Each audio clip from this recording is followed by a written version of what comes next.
Live. What's up, everybody? What's up? Can What's y'all up? see me? Well, yeah, you're the camera's right there, dude. Okay. Oh yeah. Camera's right there. How's everybody doing today? Brian, how you doing? I'm doing fantastic. We are going. Welcome to my kitchen. First of all, my humble abode. Yeah, as you can tell, we're not in the studio today. But guess what? We're gonna be doing some fun shit because Brian is making a cheesecake. Not just regular cake, a cheesecake. Do you like cheesecake? I do love cheesecake. Do you like chocolate? Yeah. Do you like mint? No. You don't like mint chocolate, like Andy's Candies? No. Oh, you're not gonna like this cheesecake, but you might like this cheesecake. I don't know. You know what I need to do? I need to do this. I need to swipe that so I can see all the comments and stuff that come in. Okay. Also, we're gonna practice something, guys. It's called dad compressing. Not dad depressing, dad compressing. It's like decompressing, but for dads. And what it is basically turning on a dad compressing playlist and listening to a bunch of 2000s alternative rock. That's basically what it is. And here it is. 2000s Rock Essentials on Apple Music. Shuffle. So what'd you do yesterday? What did I do yesterday? Worked. Y'all, let me tell you about my day yesterday. Work. So I had to help several people yesterday with several issues. That's good. And we worked on breathing skills. Nice. I believe breathing skills is probably one of the most important things you can do to calm yourself down. Helped one get in a treatment yesterday. They made it finally after some coaching and coaxing and tell them if they don't hurry up and get down there, I was going to personally meet them where they're at and take them the rest of the way. And then, just people going through some stuff. Had a friend that was dealing with a lot of girlfriend issues with a lot of her friends, and we worked on that some. And they're done that. Let her know that it was that's their garbage, not her garbage. So don't worry about it and just keep on. Oh, you remember when we did the podcast the other day with Bree? Yeah. She's starting her own podcast now. Is she? Yeah. Oh, she's pulling the trigger, huh? Yeah, she pulled the trigger. She wants me to be she wants me to be the first guest on her podcast. What's it going to be about? Did she say, or is it a secret? Is it a secret? She had the name of it. Hmm. I don't remember what she called the name of it, though. That'll be the surprise. But she's going to let me come on there and tell my story. Be nicer if I was in Florida to do it, Mm-hmm. But who can afford to go to Florida these days? I know. I just got back, man. It's freaking expensive. Let's see. So for those of you, I'm making a mint chocolate cheesecake. It basically tastes like Andy's Candies, and it's going to be delicious. It's going to have an Oreo cookie crust. My mother-in-law loves it. She's been asking for it. So. That's why we're not in the studio today, because we was going to be in the studio, and then Brian was like, I got to make a cake. So we're making cake. Gotta make my cake and eat it too. So yesterday when I was dealing with those clients, it was 4 or 5 different people I had to help out throughout the day. The common denominator in all of them was panic attacks and just anxiety. And so even though I wasn't face to face with none of them, you can still work with people over the phone to help them get them calmed down and get them in a place where they can go home with their day and stuff. So it's just a simple breathing skill to where you just slow it down. A lot of people call it box breathing. Box breathing is a little too fancy for me. Takes too many counts for me. I personally am not. When I get escalated, I don't want to count 4 seconds to hold my breath, 4 seconds to breathe. So I breathe in positive, and I hold it for a second, and then I blow out to anger. I have to hear myself blow that stuff out. So we worked with that on all 4 of the people that I was dealing with yesterday. it's funny when you're at work, because I was at work yesterday and we didn't really have nothing to do. And like all this stuff happened out after I left work. That's the funny thing about working in a recovery business is that you do more work outside of work than you do inside of work, because it's like, most people start getting escalated after 5 o'clock, it seems like. So like we're doing our thing. But yeah, it was a good productive day. Got one into treatment, got one to the hospital, and then the other two, I got them to where they were calm and didn't have to do nothing. I'm really hoping the one that had to go to the hospital is doing okay today. She was in a pretty tough place last night. She's just going through a lot. So my prayers are out for her. The one that made it to treatment is a buddy of mine. So it was long overdue to go into an inpatient facility for him. He's at a good one. He's at the one I recommend to everybody. So everything's gonna be going good. What are you doing now, Brian? You gonna explain your steps? I can if everybody wants me to. Okay, so cheesecake, springform pan, 9 inches, right here. 18 inches of heavy duty foil. My foil is not heavy duty, so I did a couple extra layers. It's basically to wrap it up so no water leaks in, because you gotta give it a water bath in the oven. Oh, really? Oh yeah. I didn't think you cooked it in the oven. Huh? I didn't think you cooked cheesecake in the oven. Mm-hmm. Well, you can do a no bake cheesecake, and then you can do a regular, like a baked cheesecake. So no bake, obviously, is like you make everything, and then your wife says hi. Hi, babe. Basically, you fangirled out just then. That's my wifey. I love her.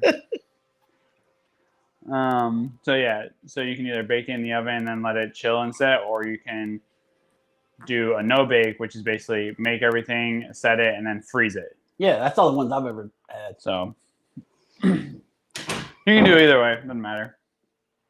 1617. Doesn't matter. Oh, is it now 1617? No. Oh, did you see what they're calling for this weekend? Snow? Yeah, did you see? I did. I'm so excited. Well, let me tell you what my friend told me. I was talking to her and I was like, did you see they're calling between 18 and 24 inches of snow? And she said, a man had to make that forecast. He's overcompensating. We'll probably get 2 inches. And I was like, yeah. You know what? Never mind. I'm not going to comment on that. I'm not going to comment on that. Okay, let's see. In a small mixing bowl, I got to crush my Oreos. Oh, was that the ones we were eating on? Yeah, I only need 10 of them. Let's see. Cookie crumbs, sugar, stir, and butter. Okay, I got to come back up here to the ingredients. The good thing is what Brian is doing right now is actually a really good coping skill. Baking? Yeah. Oh, yeah. Baking, and he's listening to music, so that's 2 coping skills at once. This is my therapy. On top of like what I do with juice, this is usually my therapy. I went through a whole baking thing last year. I mean, I made this cheesecake. I made a bomb ass red velvet. I made a bomb ass carrot cake. Okay, that out of the 3 that you named, the carrot cake. Bro, my carrot cake was phenomenal. How many layers? I think I did 2. I think it was 2. 2 big thick ones? Yeah, with a cream cheese frosting. A thick one? It wasn't too thick, but it was thick enough. Like, it was banging. That's what she said. Okay, so 10 Oreo cookies, finely crushed, about 1 cup, 3 tablespoons of sugar. So I need to get the sugar, and I need 2 tablespoons of melted butter. So yeah, like anything that y'all can come up with, it's a better coping skill than like the negative coping skills of using drugs, drinking alcohol, any of that kind of stuff. So cooking, walking. Speaking of drugs and alcohol, our sponsor today. No, I'm just kidding. Let me stop. Well, that's sugar. So yeah, I'm glad we're in his kitchen. So like he's showing everybody a good coping skill. That is a old sugar bug. This is flour, first of all. Where's the sugar? There's a canister just like it, full of sugar. WTF, bro? Oh, that was right in front. Those are old. I like I'm those. such a man. Where's the ketchup? In the fridge. Where?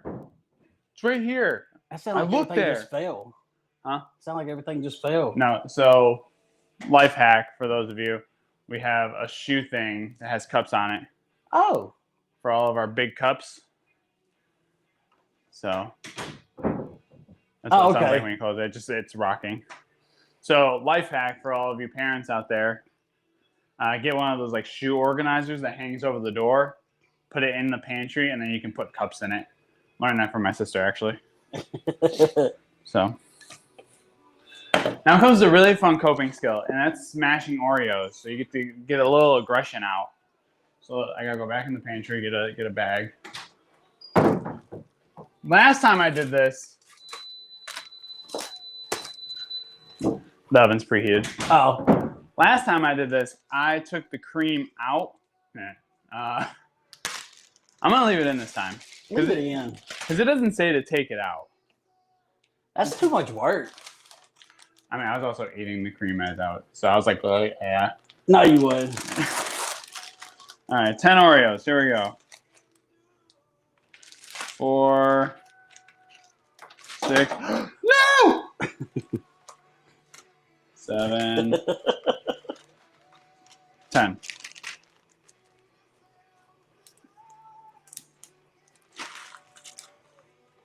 This cheesecake was very popular the last time I made it. Not just between my mother-in-law, but also with my sisters and my family. Let me get the Oreo that fell in the sink. Oh, soggy Oreo. Yeah. You got a rolling pin? Oreos should only be soggy if you dunk them in milk.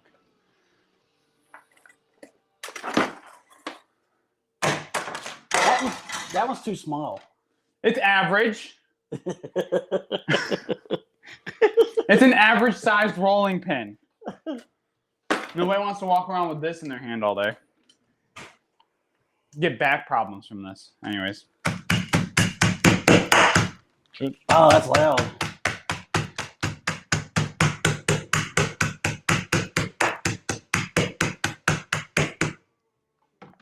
Don't break the phone.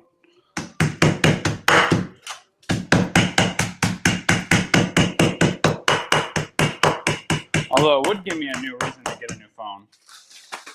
No, we don't need that right now. Now, see, this looks much better already. What are you doing the rest of the week, Brian? Are we going live anymore this week, Brian? Wink wants to come on the show and do it live. Do it live with us? Yeah. Let's see. Well, let me check my calendar. Let's see. 20th. Let's see. So I got work today. I got a Home Depot thing tomorrow. We're recording on Thursday. I'm open Friday. I'm off. Then we tell Wink. I'm off on Friday. That looks more than a cup, but you know what? Whatever. There we go. Oh, shit. Shoot. While I'm sitting here texting my crew. 2 tablespoons of butter. What do I got here? I probably got 4 here. So, yeah. Let's cut this in half.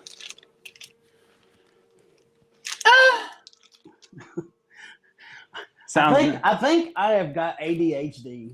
I'm beginning to think I got ADHD. Let me tell you why. Sounds are necessary. Because like most time I can stay focused on the mission, like the mission. But right now I'm just like,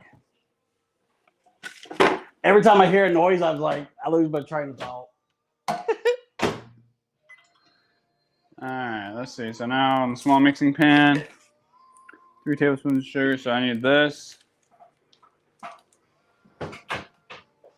Don't blow anything up. That's the last thing I need. I wasn't even in there that long. 8 seconds. Oh. Y'all don't keep your butter in the fridge? We do. Damn. Come on, get out.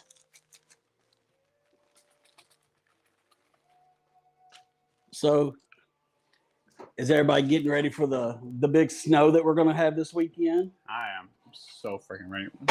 Are the grocery stores getting packed up? I'm sure. Everybody get your milk, bread, and eggs. For some reason, whenever the snow comes, people want French toast. The bad part is that I actually need to go to the store today. I gotta get some groceries.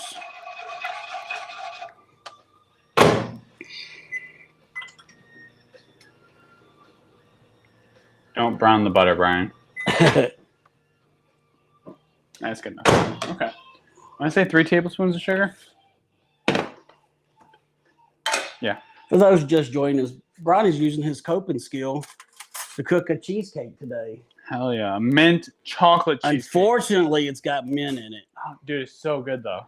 Unfortunately, You really don't like Andy's candies? No, Or I like, think they're disgusting. or like York peppermint patties? I could. Really? Yeah, like Tablespoons? I don't think mint and chocolate go together. Oh, like peanut butter and jelly. Mm. For those of you who don't know, that's a tablespoon. It seems like a lot, and it is. That's why cheesecake is actually really bad for you. I've tried to find healthy cheesecake recipes, and it doesn't work. Because it's a lot of cream cheese and a lot of sugar. So. Hey, it looks like we got several on TikTok, though. I mean, people popping in and out. Yeah, they're probably like, what is this dude doing? They're like, good gracious. Good gracious. Mix all this together.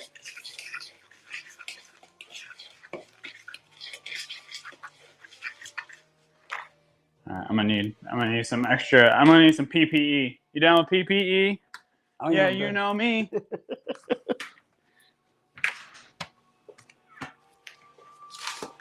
No glove, no love, man.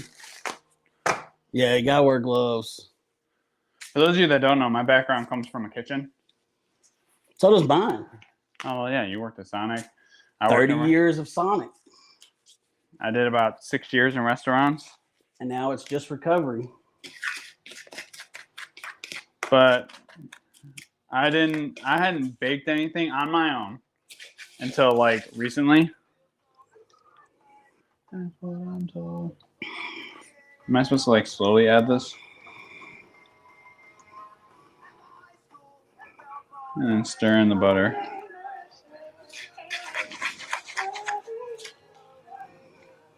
We're gonna add it all.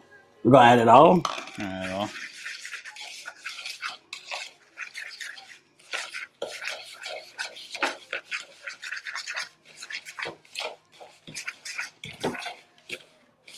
Don't wanna be just like you. What I'm saying is this is the end. Control all hands up, yeah. Don't wanna be you. So that's what your crust should look like that. It should be kind of clumpy, because you need to press it. I'm gonna bring it over to the camera here. Bring it over to the camera and show Yeah, them. bring everybody in the camera right here. I don't know. Can you see it? Oh, yeah. Right there. That's how it should look. Kind of clumpy, because we're gonna mold this into this spring form pan here. Well, that's good. Yeah, this is definitely better than the last one I did already. Why was the last one too damp? Well, it's not that it was too damp. It's because I didn't take any of that cream out. You know, so like, I felt like it didn't hold as well. So now we gotta build in nice and evenly, right? So anybody out there watching, if you're going through your coping skills and cooking is one of your coping skills, what is your favorite thing to cook? My favorite thing to cook? Yeah. I mean, I've always been a grill guy. Baking is fun because, you know, I'm also a big dessert guy.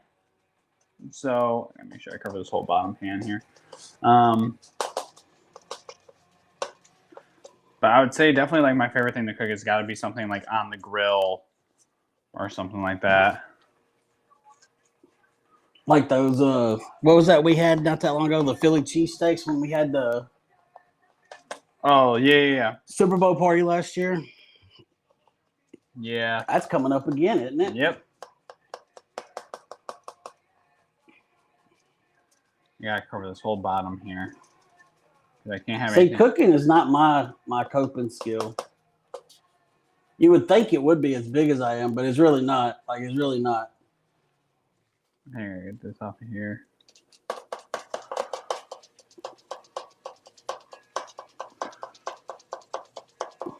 A little what's that called? AMR or whatever? Where you just ASMR. yeah.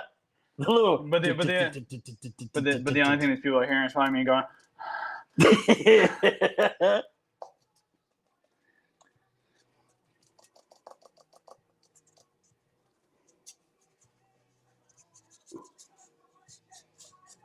Start a cooking channel also. You want to start a cooking channel? You know, my wife and I tried. We actually had a YouTube channel. It's called Grubbing Gilberts. And that's catchy. it is. And so what we were doing was we were making. So we found this cookbook of somebody that made copycat recipes from like Universal Studios. Right. And so we were making those recipes and like trying them. And we did probably 3 or 4. And I mean, they came out really good. It's just, you know, my wife was in school, so it was really, really hard to like balance that and, you know, run a YouTube channel. I get it. Okay, I think I got it. Everything's covered. I don't see the bottom at all. Okay. And I think I have to wrap up.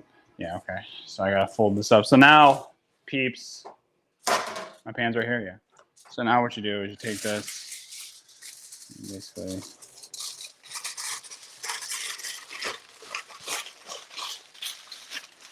wrap this up.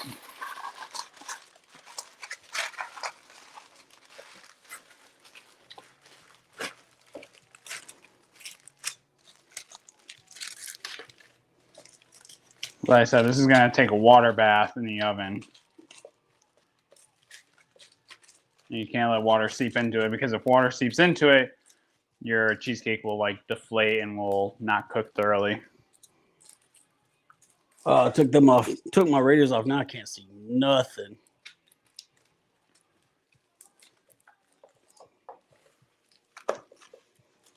I also made an ice cream cake for my niece's birthday last year. Yeah. I didn't make the ice cream, so don't be too impressed, anybody. I just dumped like 2 quarts, like a half a quart of. She wanted cookies and cream and chocolate chip cookie dough, so I took a half a quart of each, mixed it together in like a mixing bowl, and then put my crust down, laid all the ice cream on top of it, and then decorated the top. Nice, nice. I mean, it came out fantastic. Actually, I mean, we went to this place downtown. It's called Shabu Shabu. Yeah. It's a Korean hot pot. So do you know what Korean hot pot is? Is that where they cook it in the middle of the? Well, you cook it yourself, but Yeah, they have like little. They pots. got like a little burner or whatever in the middle. I ain't never been to one, but yeah, I know what you're talking about. So we went there because she's really big into like Asian cuisine. I need a large bowl. I might have to get a big. I need a large bowl.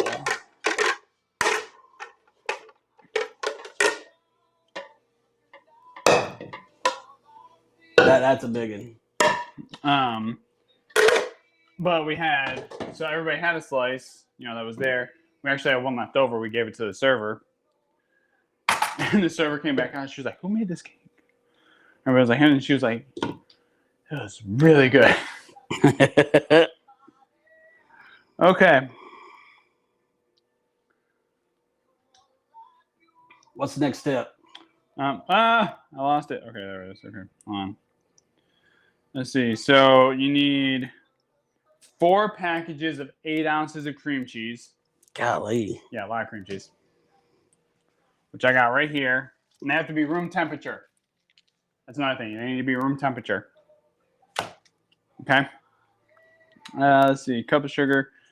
White baking chips, melted and cooled.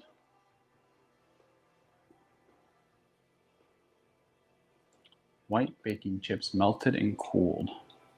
But if they cool, they're going to harden. That don't make no sense. Anyways. Okay. Oh, I gotta get my alcohol down. It's got alcohol in it. Oh yeah.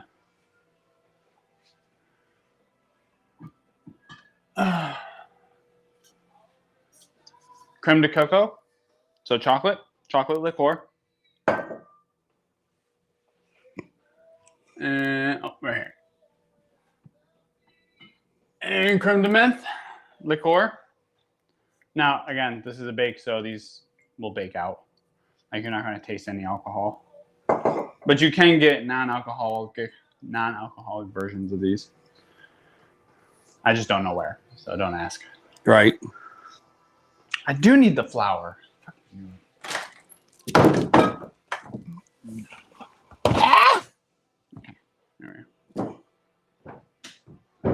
Usually I like to have everything out before I start. Okay. Okay. How much sugar? 1 cup of sugar. I'm ready. I'm ready.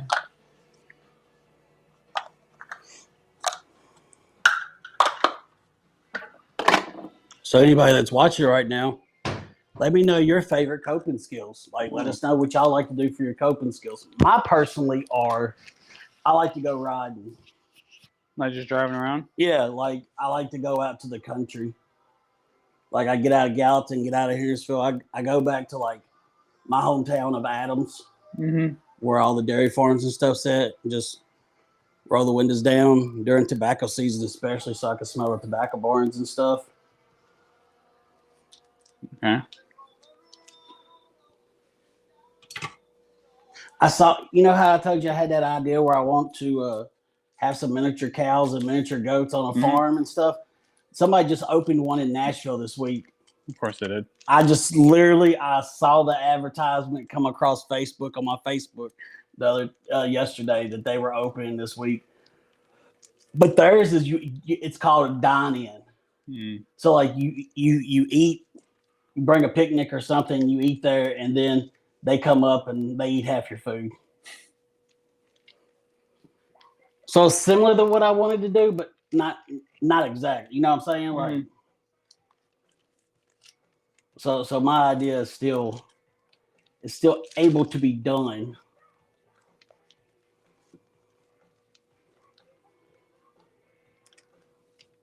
Here, make sure you got all that cream cheese out.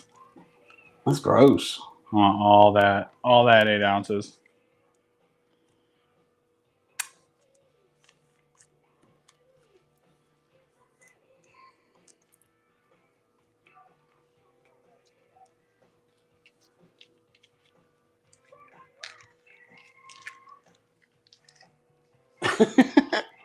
So also, I'm thinking about becoming a recovery coach.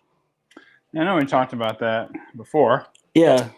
And what that entails is it's not therapy. It's giving somebody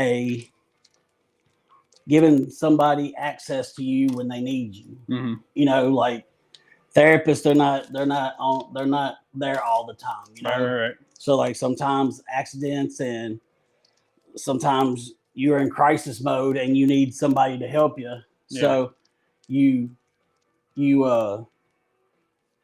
be able to call somebody like me because you'll get a package and you'll have so many in-person visits or telephone calls, and then you'll have text privileges whenever you need it. And then it even gets to like where people's in early recovery, if they need like a sober companion to go to a wedding or concert or wherever they're trying to go, and they need somebody there to hold them accountable because they're so early in recovery. That's where I come in. And so nice. Trying to get that done, because it's not really a big thing here in Tennessee, but it's like there are recovery coaches in Tennessee. Like, I want to say that first and foremost, but this is an idea that's really big in like California, New York, Florida, like in the big states, you know. I'm sure Texas has a bunch of them also, you know, since it's such a huge state with a lot of big towns. Well, if anybody ever needs a sober coach to go to like Disney World with them, let me know. This is true. We will tag along and go to Disney World. Don't force me. What was that noise? Trash That's can. trash can. Yeah. He's like, "Brrr."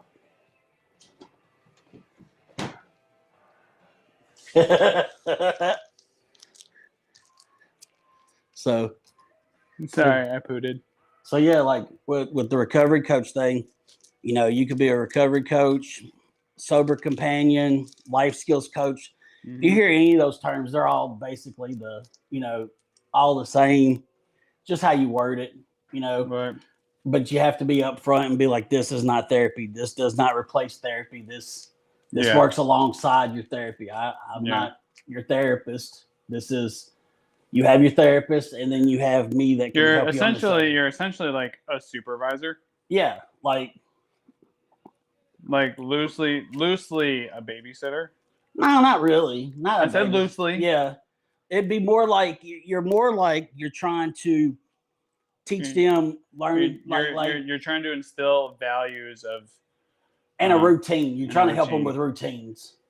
Because when you first get out of treatment, trying to get a routine is like it's one of the hardest things to do, bro. I can't even build a routine at work. Oh shit. Like it really is. Like I have a routine. I have a routine now, but it took me probably 6 months to get it. I can't believe that thing just squirted everywhere, like literally. It's on your shirt. It went in the sink. Sorry, I get excited sometimes. Like it went everywhere. I like dug back because I saw it shooting out. Not in my eyes. Glad I got my glasses on.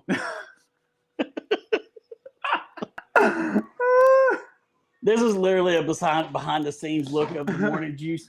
This is what you see when we're not being serious. Because recovery don't have to be serious all the time. Like you should be able to have fun and joke. But me and him, we started working together when I first got out of treatment. Mm-hmm. And we hit it off because like this is how we act. Actually, what started it was I was in the break room and we was watching some TV show, like America's Funniest Videos, or no, it was like murder mystery, we was watching something.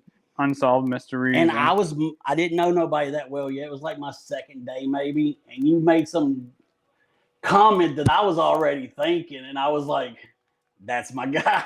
That's my guy. And here we are almost 2 years later. Mm-hmm. Because I started in, no, it is 2 years. It has been 2 years, bro. Because I started at the Home Depot in October of 23 and left in April of 24 to go to the ranch. To the ranch.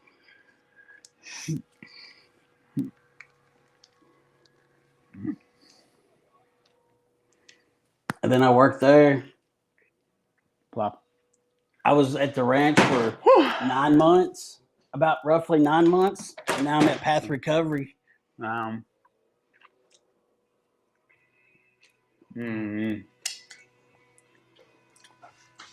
Okay. Sorry, I need the beater. What's next? You gotta whip it up.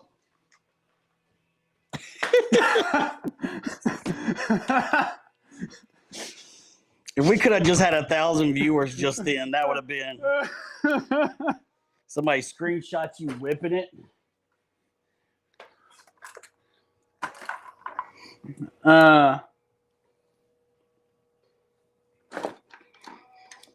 Oh, come on. Where's the other one?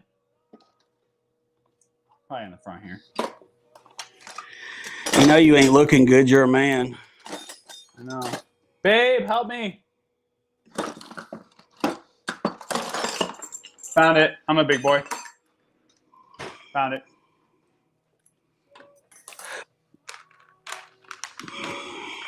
Okay. All right. So I need a cup of sugar. Sugar. Bam, bam. Bam, bam, bam, bam, bam.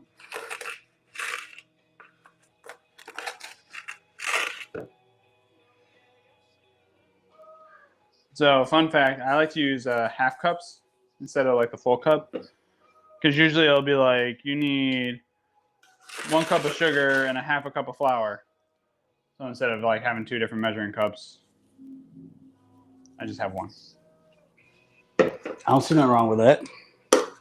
Okay. I hope it was a cup of sugar. If not, we're going to have a sweet ass cake. Yeah, cup of sugar.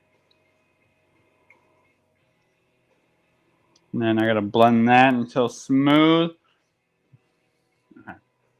Here's the fun stuff. All right. 6 tablespoons of mint. 2 tablespoons of chocolate on a half teaspoon of peppermint extract.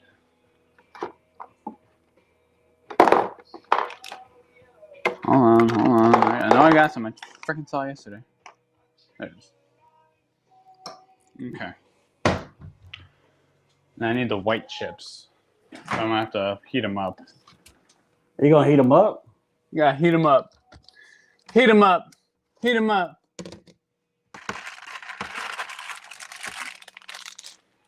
Your fridge is really organized. Thanks to my mother-in-law. Shout out to mother-in-law. Shout out to the MIL. College players get that NIL deal. I got that MIL deal. You know what I'm talking about? Okay. I make a joke with my wife all the time. This is a regular size can of Coke. I just have really big hands. No comment. I like it when my hands feel bigger. That's a lie. You know what? I was gonna say something really, really like unfiltered. But then we'd probably get kicked off TikTok. Yeah. They'd shut the TikTok down. They'd probably shut our Facebook down.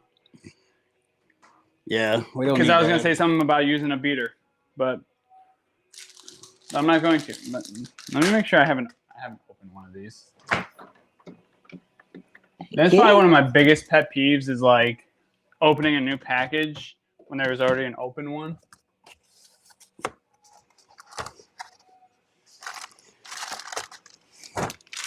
Aha! You was right.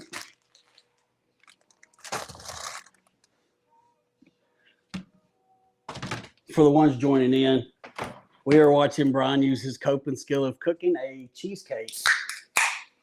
And cracking a cold one. Oh my God. Soda. It's a soda, guys. Calm down.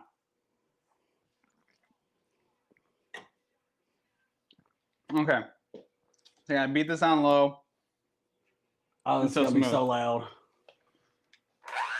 Oh, no, it's not. It's so smooth.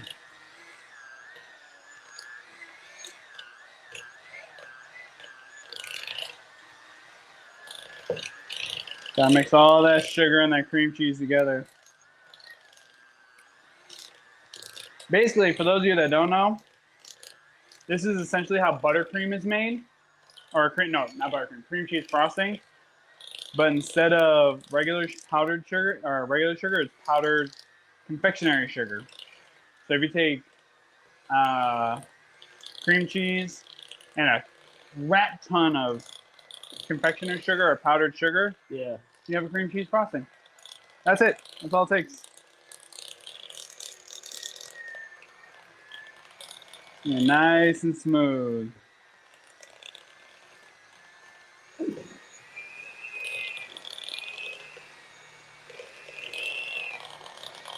Somebody made a presents.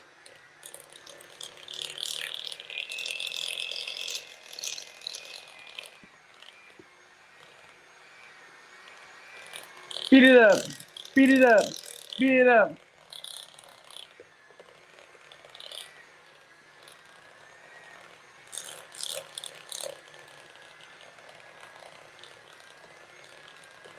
I could just jump into a pool of this. Right.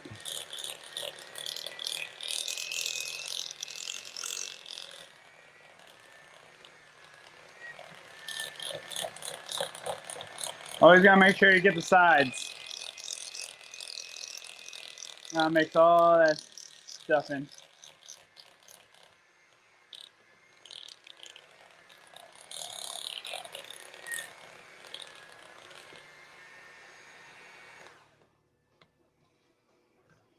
Okay. I gotta get a cup of this stuff.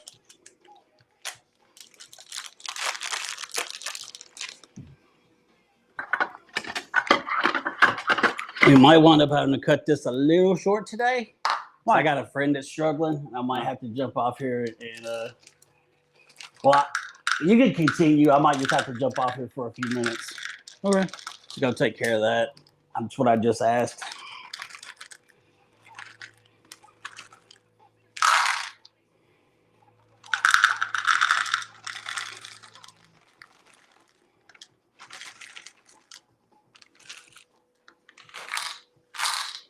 Perfect.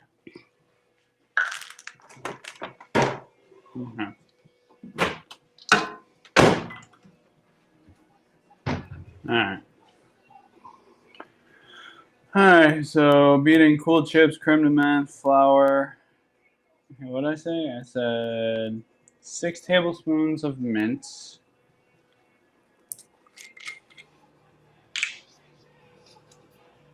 Six tablespoons. You should be able to do that a lot easier than that. 6 tablespoons equals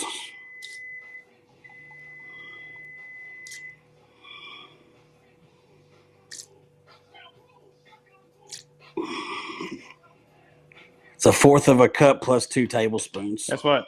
I'm already done. I see that.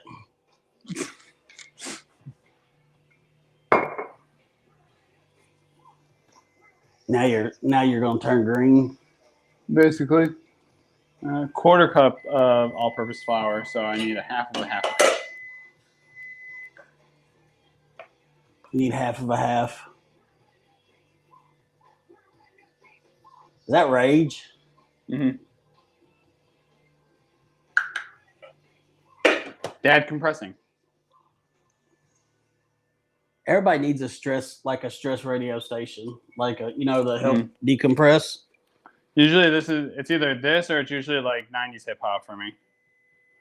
See, or 2000s hip hop. Mine's just my thumbprint station where it's got like a mixture of everything. Emo, early 2000 rocks, hair metal band rock. Yeah, because I'm the old one. And 90s hip hop. That looked like a little bit more than what you needed. Nah, that should be good. Okay. Start mixing this in.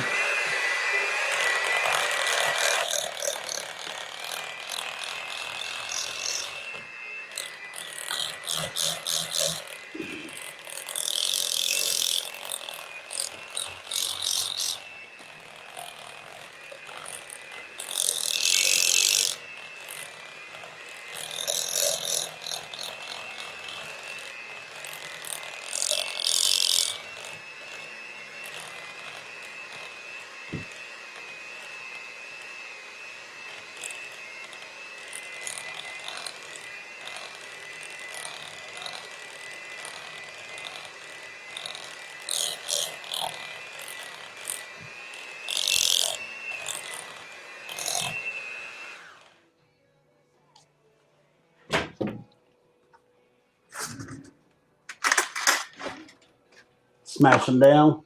Yep. No, I still hear them crunching.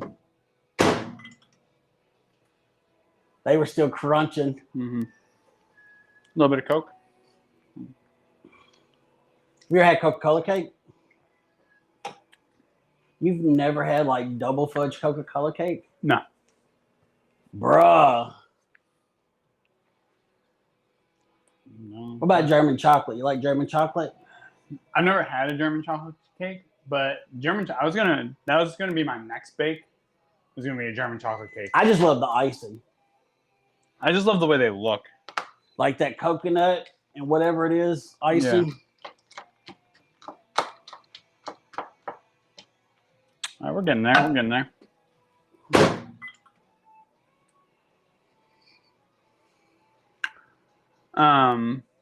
I saw somebody that made a case. They're like, a microwave doesn't need any other buttons on it except the +30. I agree. And the popcorn button. No, you just use the plus 30 like 4 times. No, I like just All right. No, they said just the numbers and the plus 30. no. Like they don't need any of the no, because you put popcorn in here. 2 minutes. But it's not always 2 minutes. 2 minutes. Guaranteed. Guaranteed. I see they're starting to sweat now. No, mine's a little longer than that, I think. But my microwave's not a high power microwave.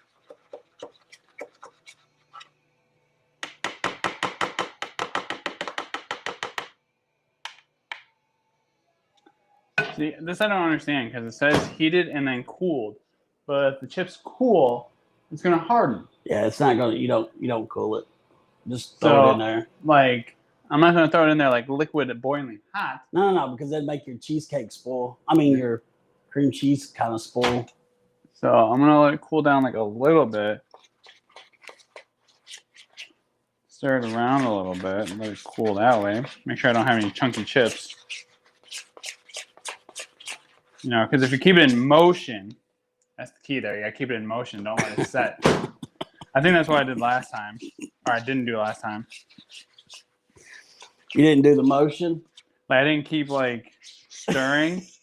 So well, because if you don't, it seizes up and it just, Yeah. solidifies. So stir it and cool it down.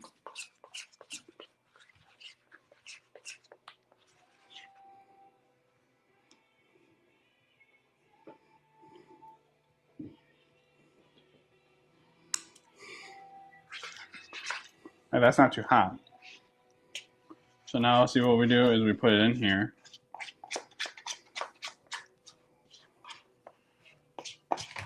Right. Get it in there.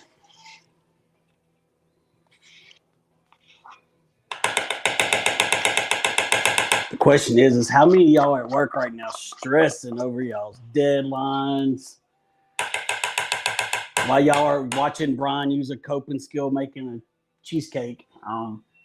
Except his cheesecake has got men in it, unfortunately.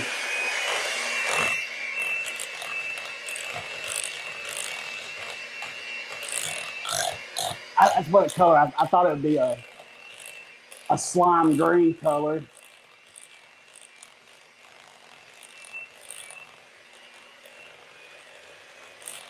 See, I don't think I did this the last time, so my cheesecake sunk a little bit. Do you think it's gonna? So I think this will help it, like solidify with the chocolate in it. You think it's gonna flourish? Right? Practice makes perfect, right? That's what they say. Yeah, of course. So now, gotta beat these eggs in. How many eggs? 4. 4 at room temperature. Oh.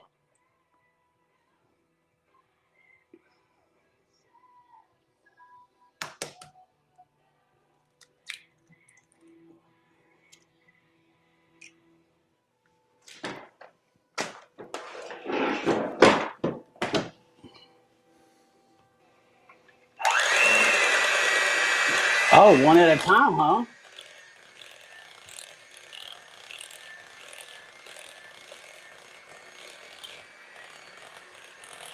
Be down low until blended in.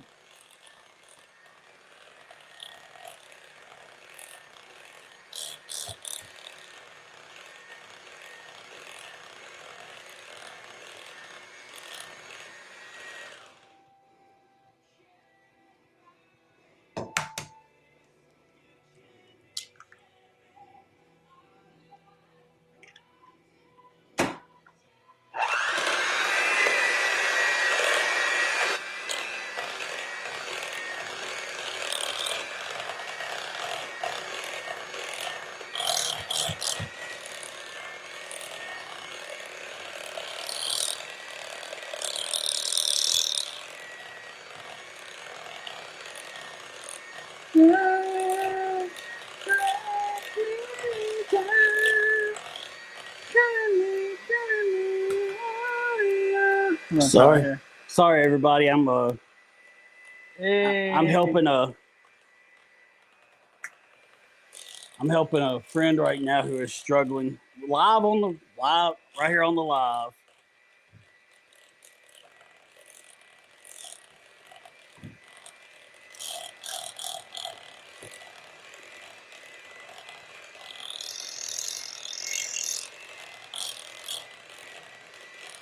Well, the good news is after this, we're going to send this into the oven to bake for about 75 to 80 minutes.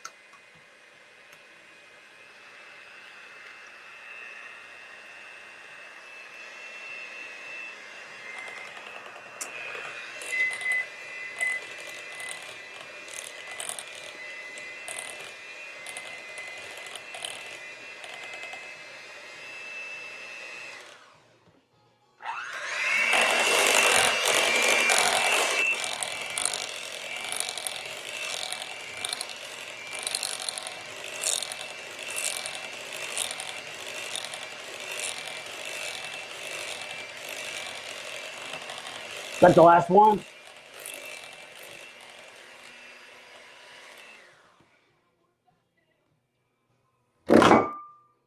Okay.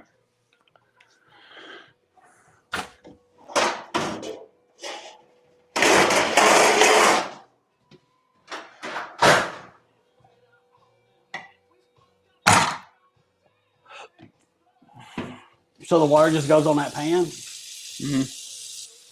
It's got to be hot water. Okay. So I'm going to need more Oreos. So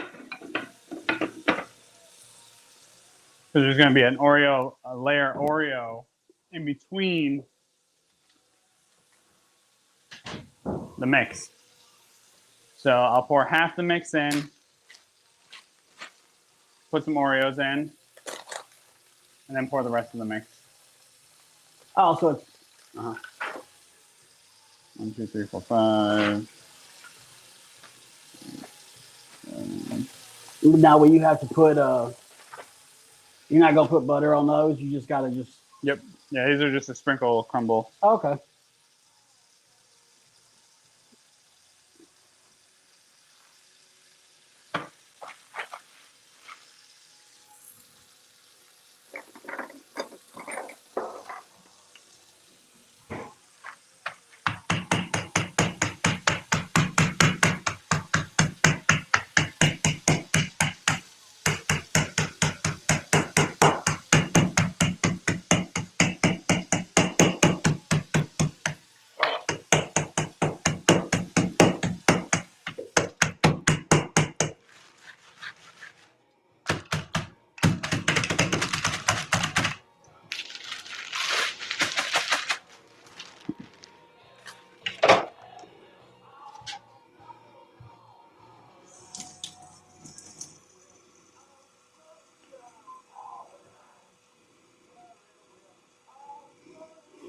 Look, there you be. Mm-hmm.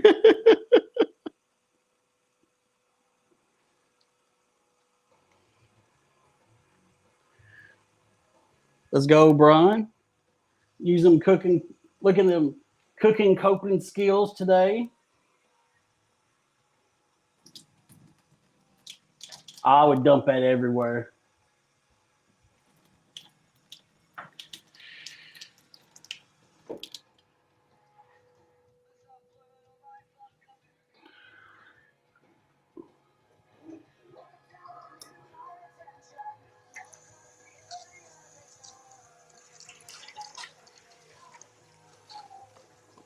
Gotta be about 1 inch. It's pointing at me. Hey, him. It's fine. It's fine. Get on there with us.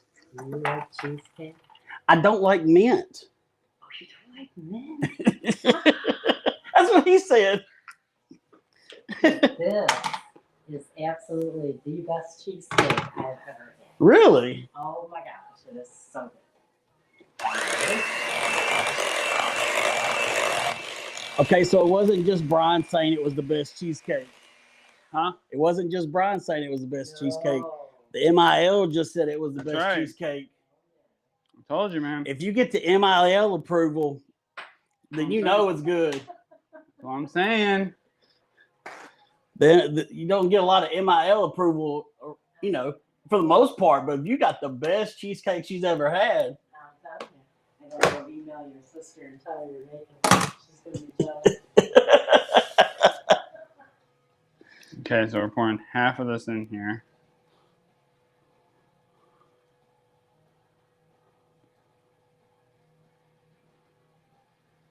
What's that? What? Oh, that's like a. Your life hasn't been active for so long.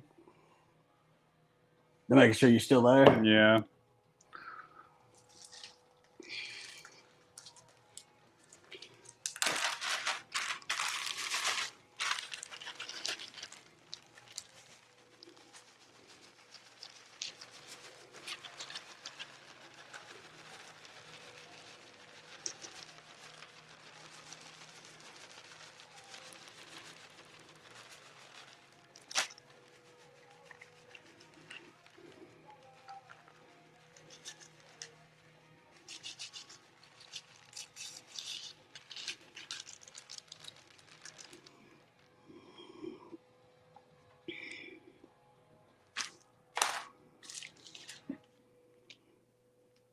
Somebody asked me what the orange cat's name was. Makona.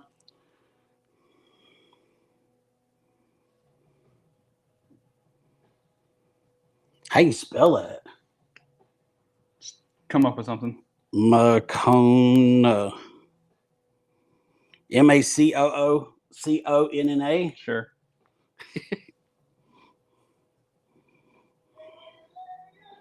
Oh no! Now that I look back at it, it looks like it says Makana. McConaughey. Oh, you got a lot to scrape out there. I got plenty of room though. So for the ones that's just joining us, we're letting Brian use his coping skill today to show there's a healthy coping skills in cooking. He likes to bake, and he decided to bake a Mint chocolate cheesecake. mint chocolate cheesecake that the MIL has said is the best cheesecake she's ever had. So No, it the protects him from ever getting divorced because the MIL will talk the daughter. We can't divorce him. I need the cheesecake. Well, it's not even just that. I think the hardest part is replicating, right? So this is the second time I've made it. Oh man, if it's not as good as the first So one, if it's you're not as good done. as the first one, automatic divorce. You're like, Automatic. Kick to the curb. Gone.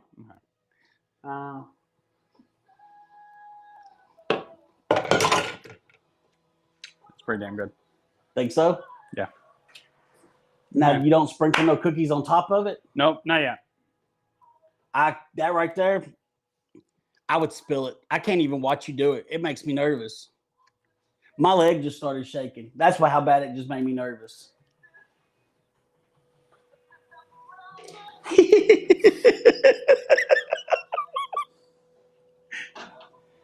For y'all that didn't know why I started laughing, he did just spill it. I spilled some. I spilled a little bit. But it's all good because that means it was too full.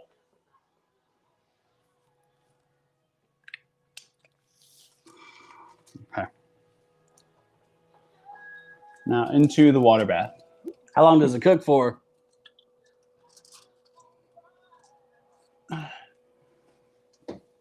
75 to 80 minutes. So we're going to set the timer for 75 minutes. Oh, wow.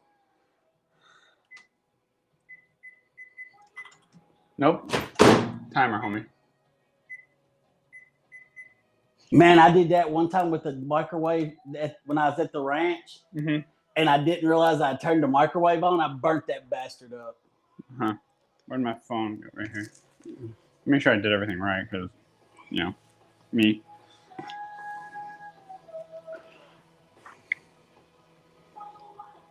Okay.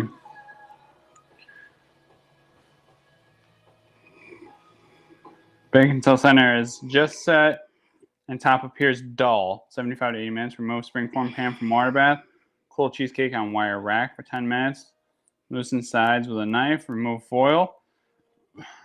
Cool 1 hour longer. Refrigerate overnight, covering when completely cooled.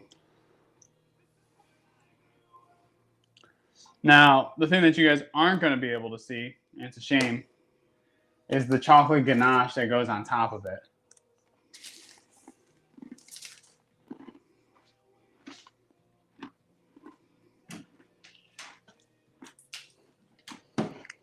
Well, About ready. Now, What we now- gonna do now? now it's cleanup. Oh yeah, we'll probably jump off the air for that part. Yeah. What we gotta clean up? Well, you know, I got an empty dishwasher, so all the dishes can go in the dishwasher.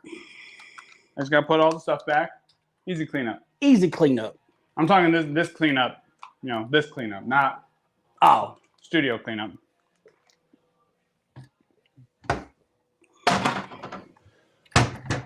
So easy. That is one thing that I pride myself on is and from working in restaurants, you would know this. Clean as you go. yeah. I didn't make a whole big of a mess, You really didn't. but Even to have Oreos. you know, so we're good. So now it's just all about loading up the dishwasher.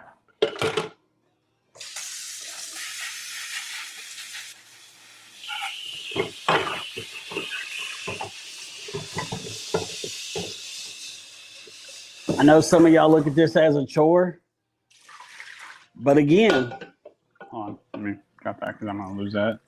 this is actually a coping skill.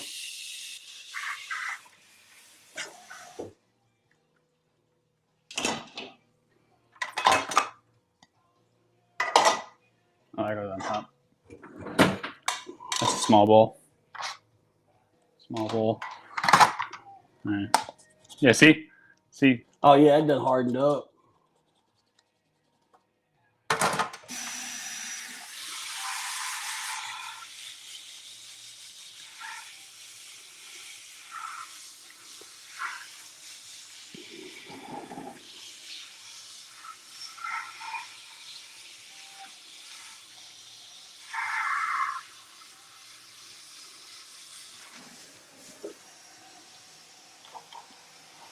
So guess what?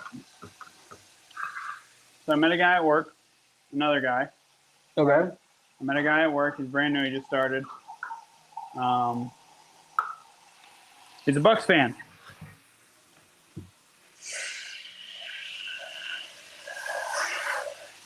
He's a what? He's a Bucks fan.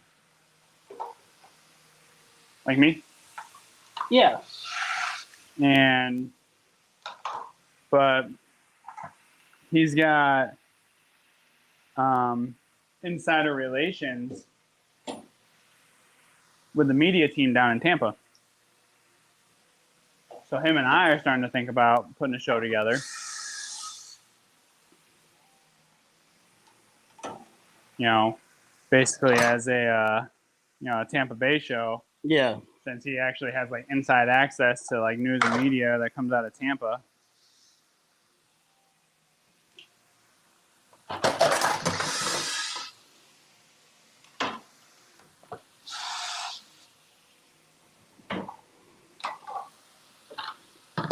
And I told him, I had tried to do a show, but it wasn't working because I didn't have that kind of thing. What does that say? I don't know. Let's log in. I'm logged in. I'll come look at it in a second. Because I didn't have like insider access.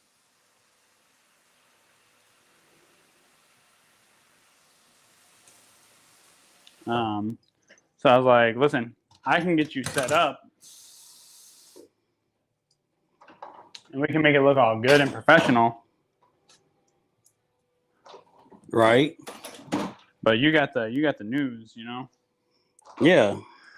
Because everything that I talk about, like football and sports, is really just heavily opinionated. It's just my opinion.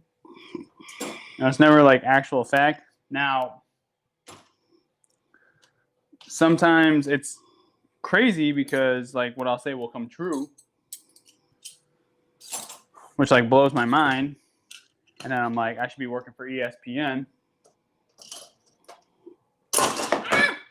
I mean, that would be cool. I would love to work for ESPN. I always thought it would be cool. And then I'm like, ESPN's a part of Disney now. And I would not want to work for Disney. No offense to any Disney adults out there. Not a fan of Disney. Yeah. Like as a company. I agree. You know, I know people that worked for Disney. They did not have a great time. It was not as happy-go-lucky as people would think it is. Boom. And just like that, folks, the sink is clear. Nice. So let me come check this out real quick. See what's going on here.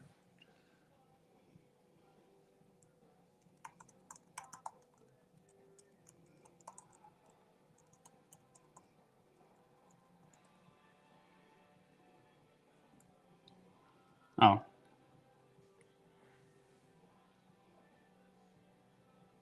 Good, did I hit that? There we go. Okay. There we go. We're good. All good. I put all this stuff there. So yeah.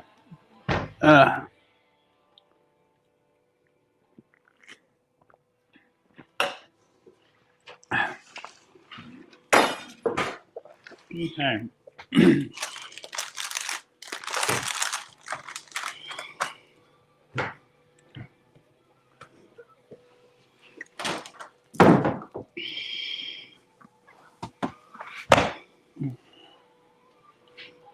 Okay.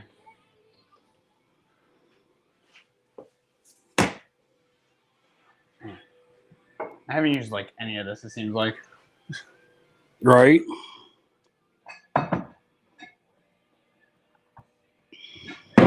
Oh, okay. Now people are probably like, wow, you're really tall.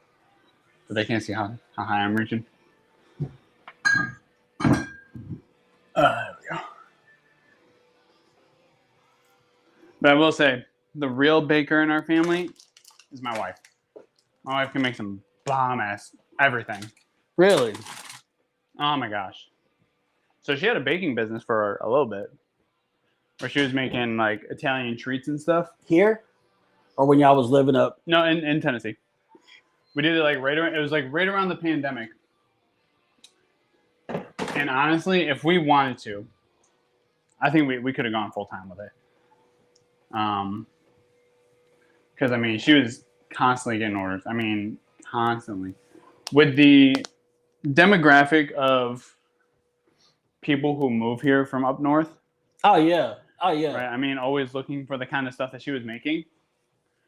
We would have made a killing. I mean, see, and that's what I'm thinking with the recovery coach gig, because everybody's moving here from California, New York, New Jersey, where they have that kind of stuff. So I feel like this is going to be a yeah.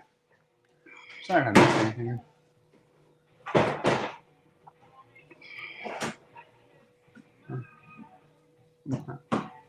There we go. Okay, there we go. What is it? I was just messing with the plugs over here because they fell out. Okay. But yeah, I mean, right around like COVID, when people were like ordering in and staying home. I mean, we had one lady. So my wife was making these. They were called star anise. So star anise is a spice. And it almost has like a licorice flavor. Too. Yeah. But like the star anise cookies are really good, right? And there was one lady that was ordering them like 5 dozen at a time, like almost every week. Star anise Cookies.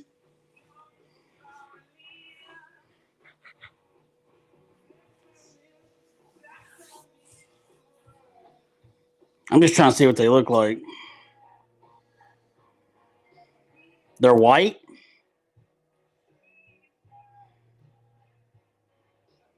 Oh, no. Like that. That's a star cookie. Star anise. Yeah, those. Okay. I mean, they were good. I mean, but she would make those. She'd make cannolis. I mean, we had a deep fryer for a while, so we were making our own shells. Cakes. I mean, the whole nine. It was. What kind of cakes? Just whatever. Just whatever people wanted. So when you said Italian treats, Mhm. isn't that what you said? Mhm. So now I'm interested Mhm. because what's some example? So the star anise cookies. Star are- anise cookies. A lot of like, so you can see like, so you see that yellow bottle up top there? Yeah. So that's limoncello. So it's a lemon liqueur, but like limoncello cakes, which would lemon ricotta cookies. So It's the way your New York comes out I know. sometimes when you say it. I know. It's like when you start talking about Italian stuff. It's Yeah. like here comes the New York. yeah, the cannolis. The cannolis. Cannolis. So tricolor cookies, or some people call them rainbow cookies, but basically they're like little tiny cakes. They have green, white, and red for the Italian flag, and they're filled with apricot jam. In between, it's fucking good. Really? So it's my favorite. It's what my wedding cake was made out of. Okay. Like that's how much I love it. Apricot jam in the middle, like, and such a thin layer. Okay. Like it's not like a fat, like like a fig. Yeah. It's just a nice thin layer just to kind of hold it together, and then it's topped with like a chocolate shell. So good. That, I mean, she would make, just chocolate cakes. I mean, she would make anything. If people requested it, they'd be like, "Hey, can you make this?" We'd be like, "Yeah," and we would just like look up recipes and then make it. Really? Yeah. So it was. So she the cook or you the cook? We both cook in different aspects. She is more of like the in kitchen. She's more the baker.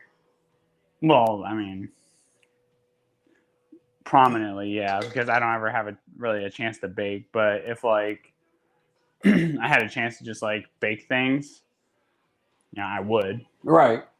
Yeah, it's pretty split even.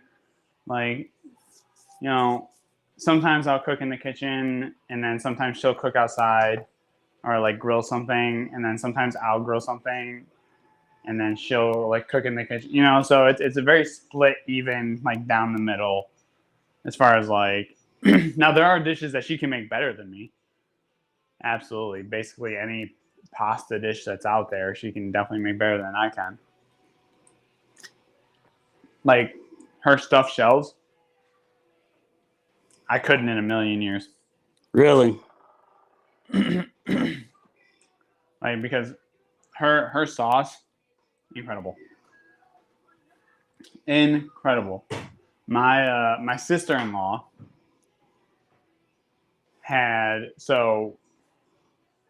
my sister-in-law and my sister just had like the stomach surgery. Yeah. And so right around on Christmas, we have stuffed shells. Even like post-op, like a week out of surgery, my sister-in-law was like, "I gotta have just a little taste of the sauce." I got which I thought was so funny. I'm not supposed to have it, but I'm not supposed to have it yet, but I gotta. just let me have a little taste. Just a little taste, But yeah, I mean, cooking is fun.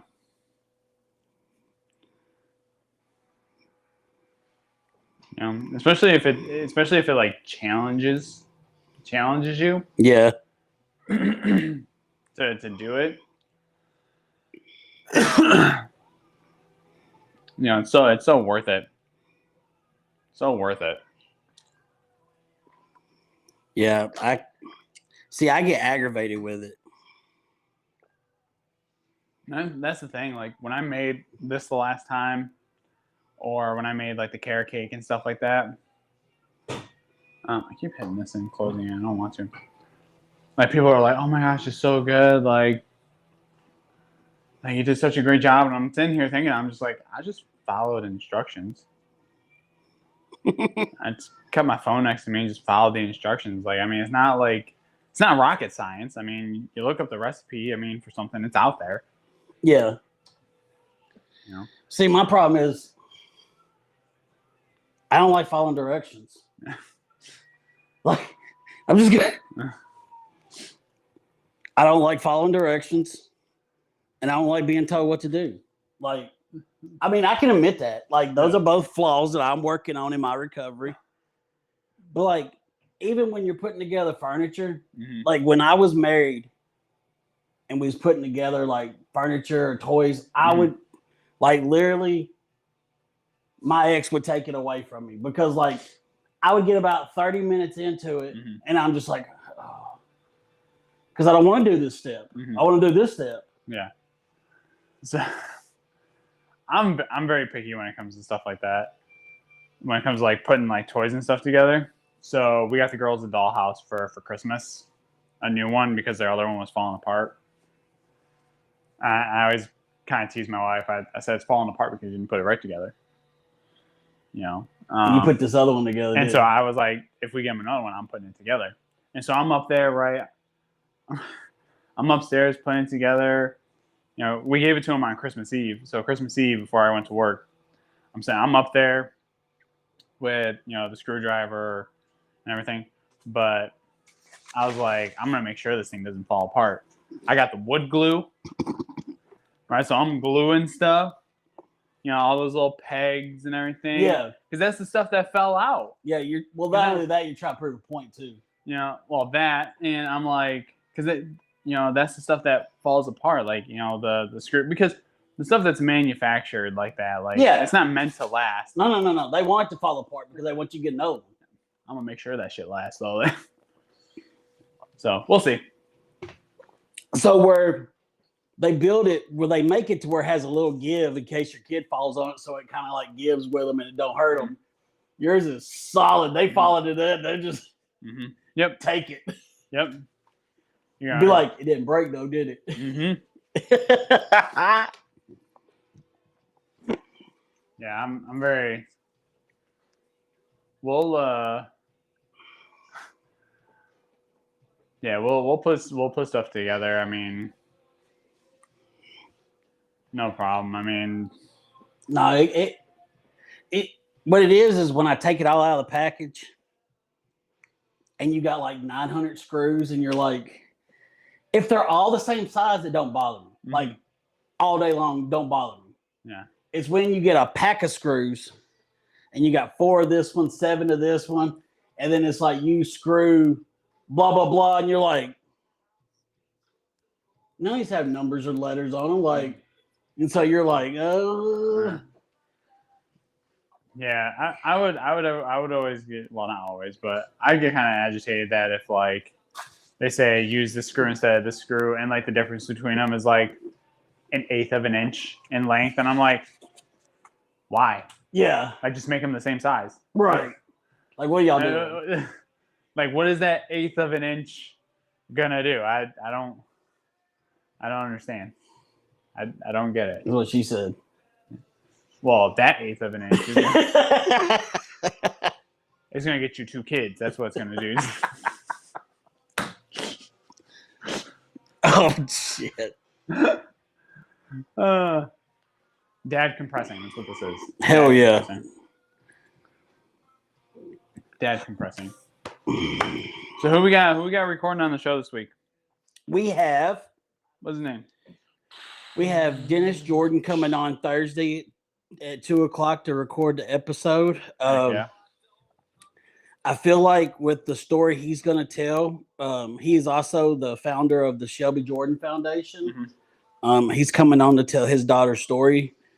I am very honored when somebody from a foundation that's named after somebody wants to come on my show, because I like to handle those a little differently, because, you know, there's a death involved in it. Right. So like it's personal. Yeah. So like, it's not like we're going to have an exciting time, you know, it's going to be kind of, just mellow and, you know, it's going to be real.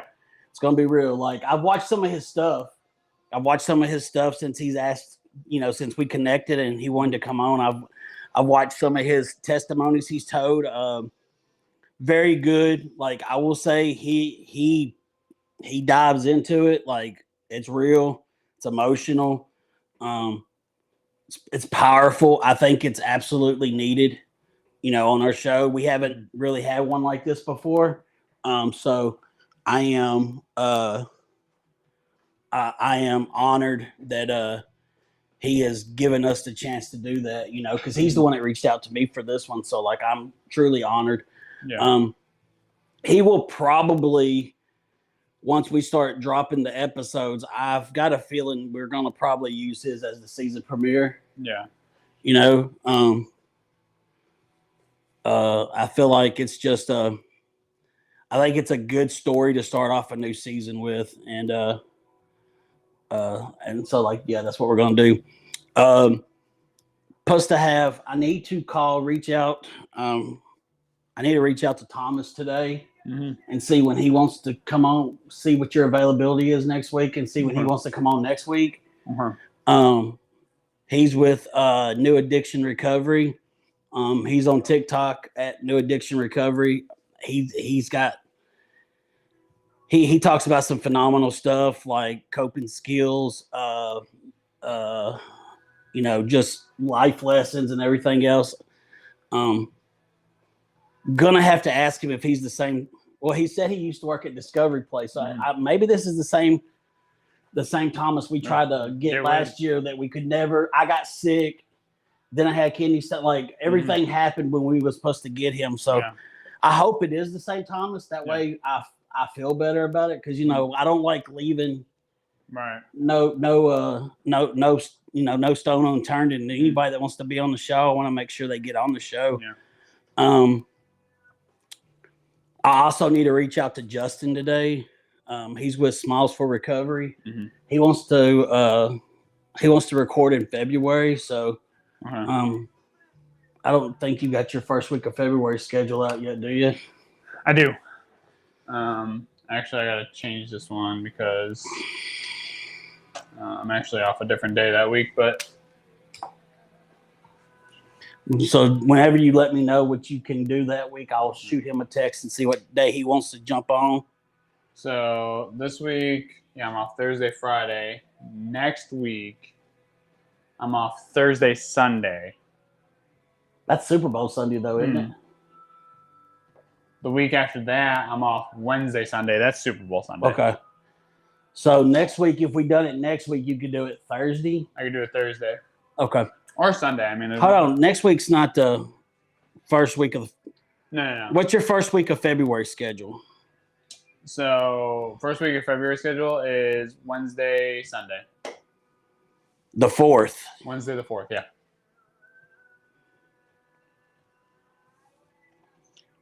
Okay. Also, one of the guys that I got, if there's anybody watching on TikTok, which doesn't look like it, but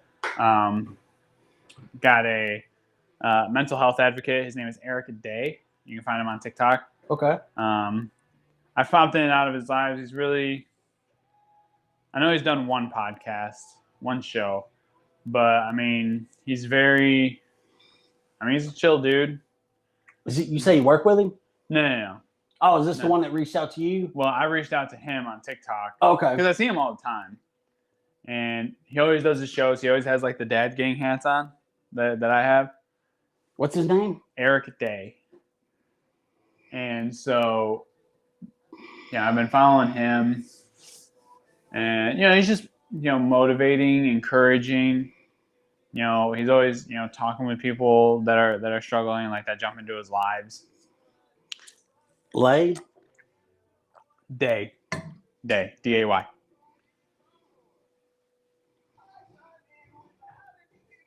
Is that him? Let me see.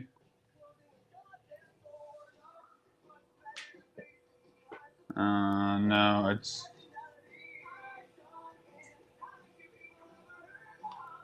this guy.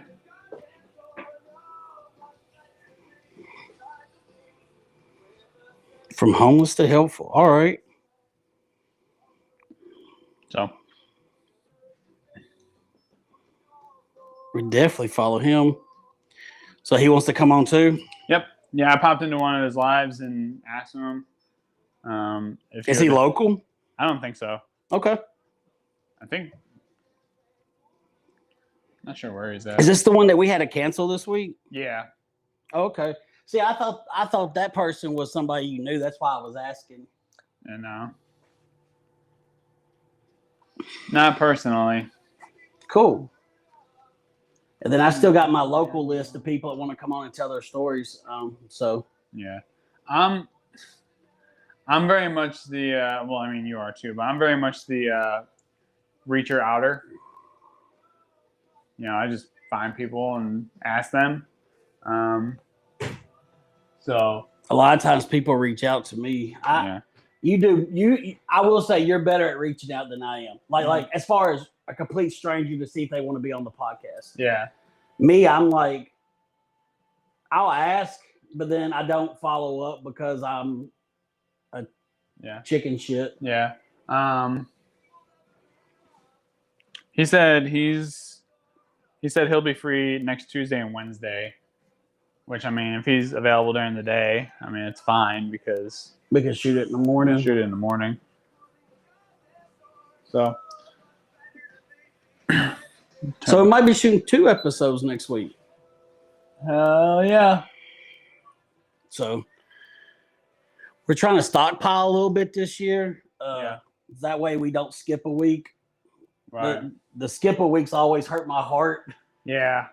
And I just want to make sure, and in order for what we're trying to do as far as get us bigger and more countrywide, instead of basically most of our views come within the state. So that's why we're also doing interviews with people outside of the state because, that helps us get some. And I think this helps like filling in with the lives. Yeah. So if we can't. Yeah. So this is new. This is something new that we just started. So, we can fill in with this. And then once we get people set up, we might even get people set up to come on and talk on the lives. That. I mean, we can knock that out too. It's just we haven't went that far yet. Yeah. If anybody's got like an extra like $40, they want to just send us. Get Rossi on here. Hit that one. That little QR code over there. Right there. Let me get nice and close here. Here. Right here. So. But yeah, like, just trying to, like, the local stories are important because most of them people I know personally. So like getting their stories out there are super important to me, but we're also trying to branch out a little bit more also this year to broaden our horizons or however you want to call it. Heck yeah. Oh, you know what I forgot? What kind of show is incomplete without some lights?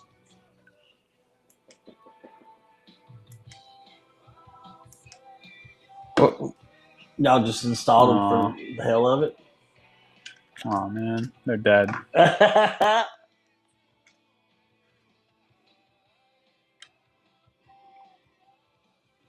Man.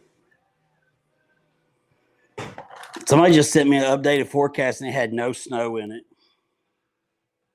Well, that's wrong. There's going to be snow, folks. There's going to be snow. Just get ready for it.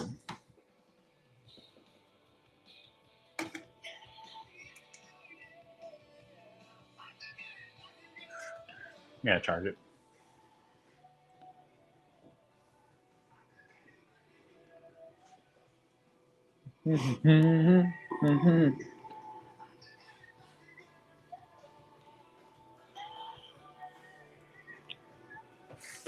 Put these back. I don't need these anymore.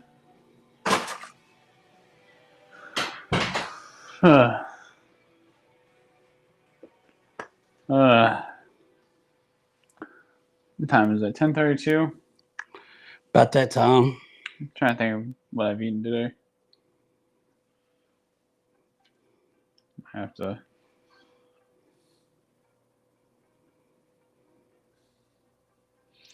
See, my problem is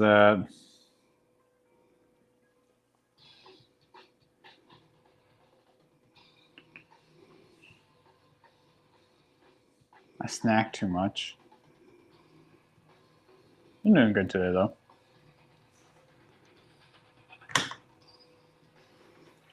I'm doing good.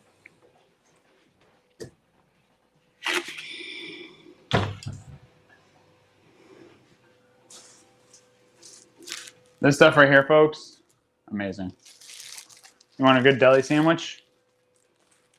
Is that rye bread? It is rye and pumpernickel swirl.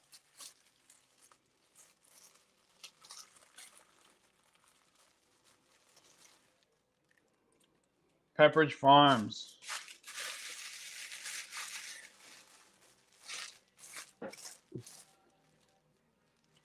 Don't look at my sandwich like that. That right there, every New Yorker knows.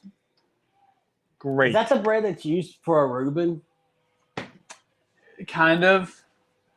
Usually use like a dark rye for a Reuben. I love a good Reuben, but I've never ate bread that looks like a cinnamon roll. Besides a cinnamon roll, It's delicious. Delicious.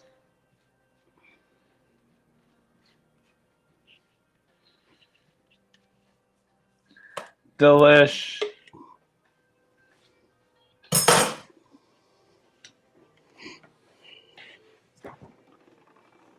did you make your cheesecake? Now you're starving. Yeah. I feel you. Yeah. Boom. Get some nice deli turkey. Slap that shiznit on there. No. Lay it on the world. Lay it on. This thing's behind. Oh, it just jumped where it's supposed to now. I was like, it looks behind on Facebook. It probably is. It's probably a little behind.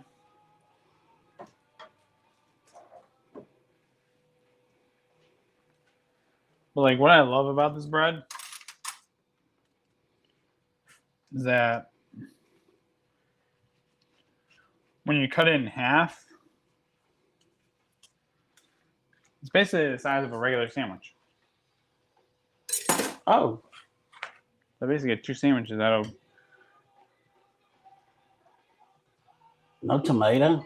we went through this, dude. Oh, you don't like tomatoes? That sandwich, that's too much meat with no tomato. You don't like tomatoes? You're Italian. We had this discussion. I'm like, bruh, I like diced up tomato. I don't like just whole tomato. that is a Arby's giant roast beef. Tomato is a tomato. I agree. Like tomato and pickle and mustard, not mayonnaise. Mayonnaise is gross.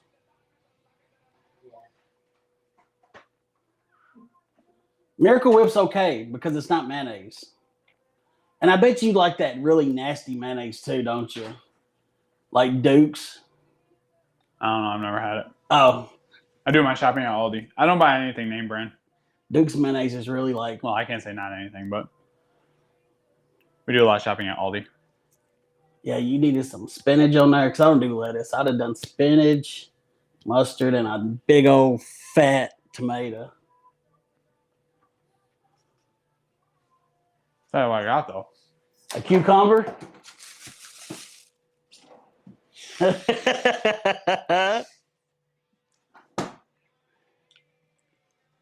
I mean, I like cucumbers too, so I can't say nothing.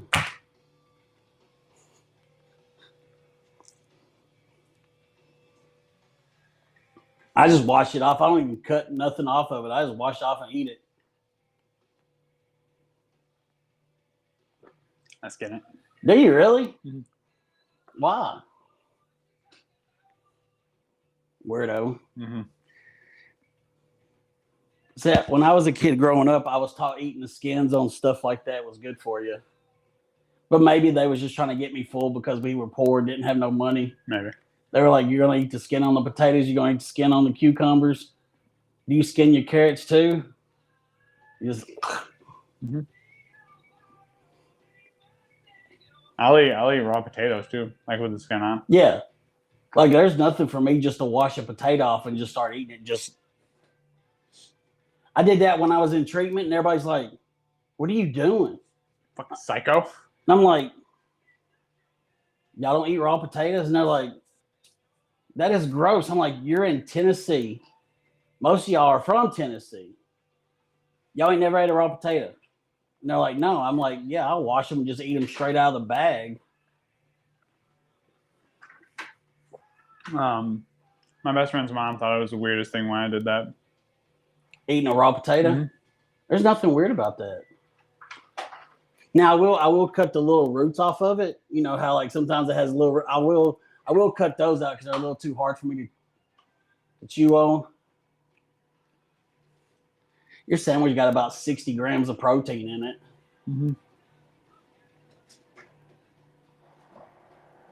And about like 800 milligrams of sodium.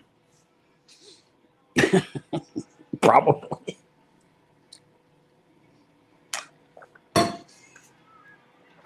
Hey, kitty. You're Well, awesome. No, Get out. I mean it's all in the dishwasher. Well, Nah. that's okay. He a keeper then, isn't he?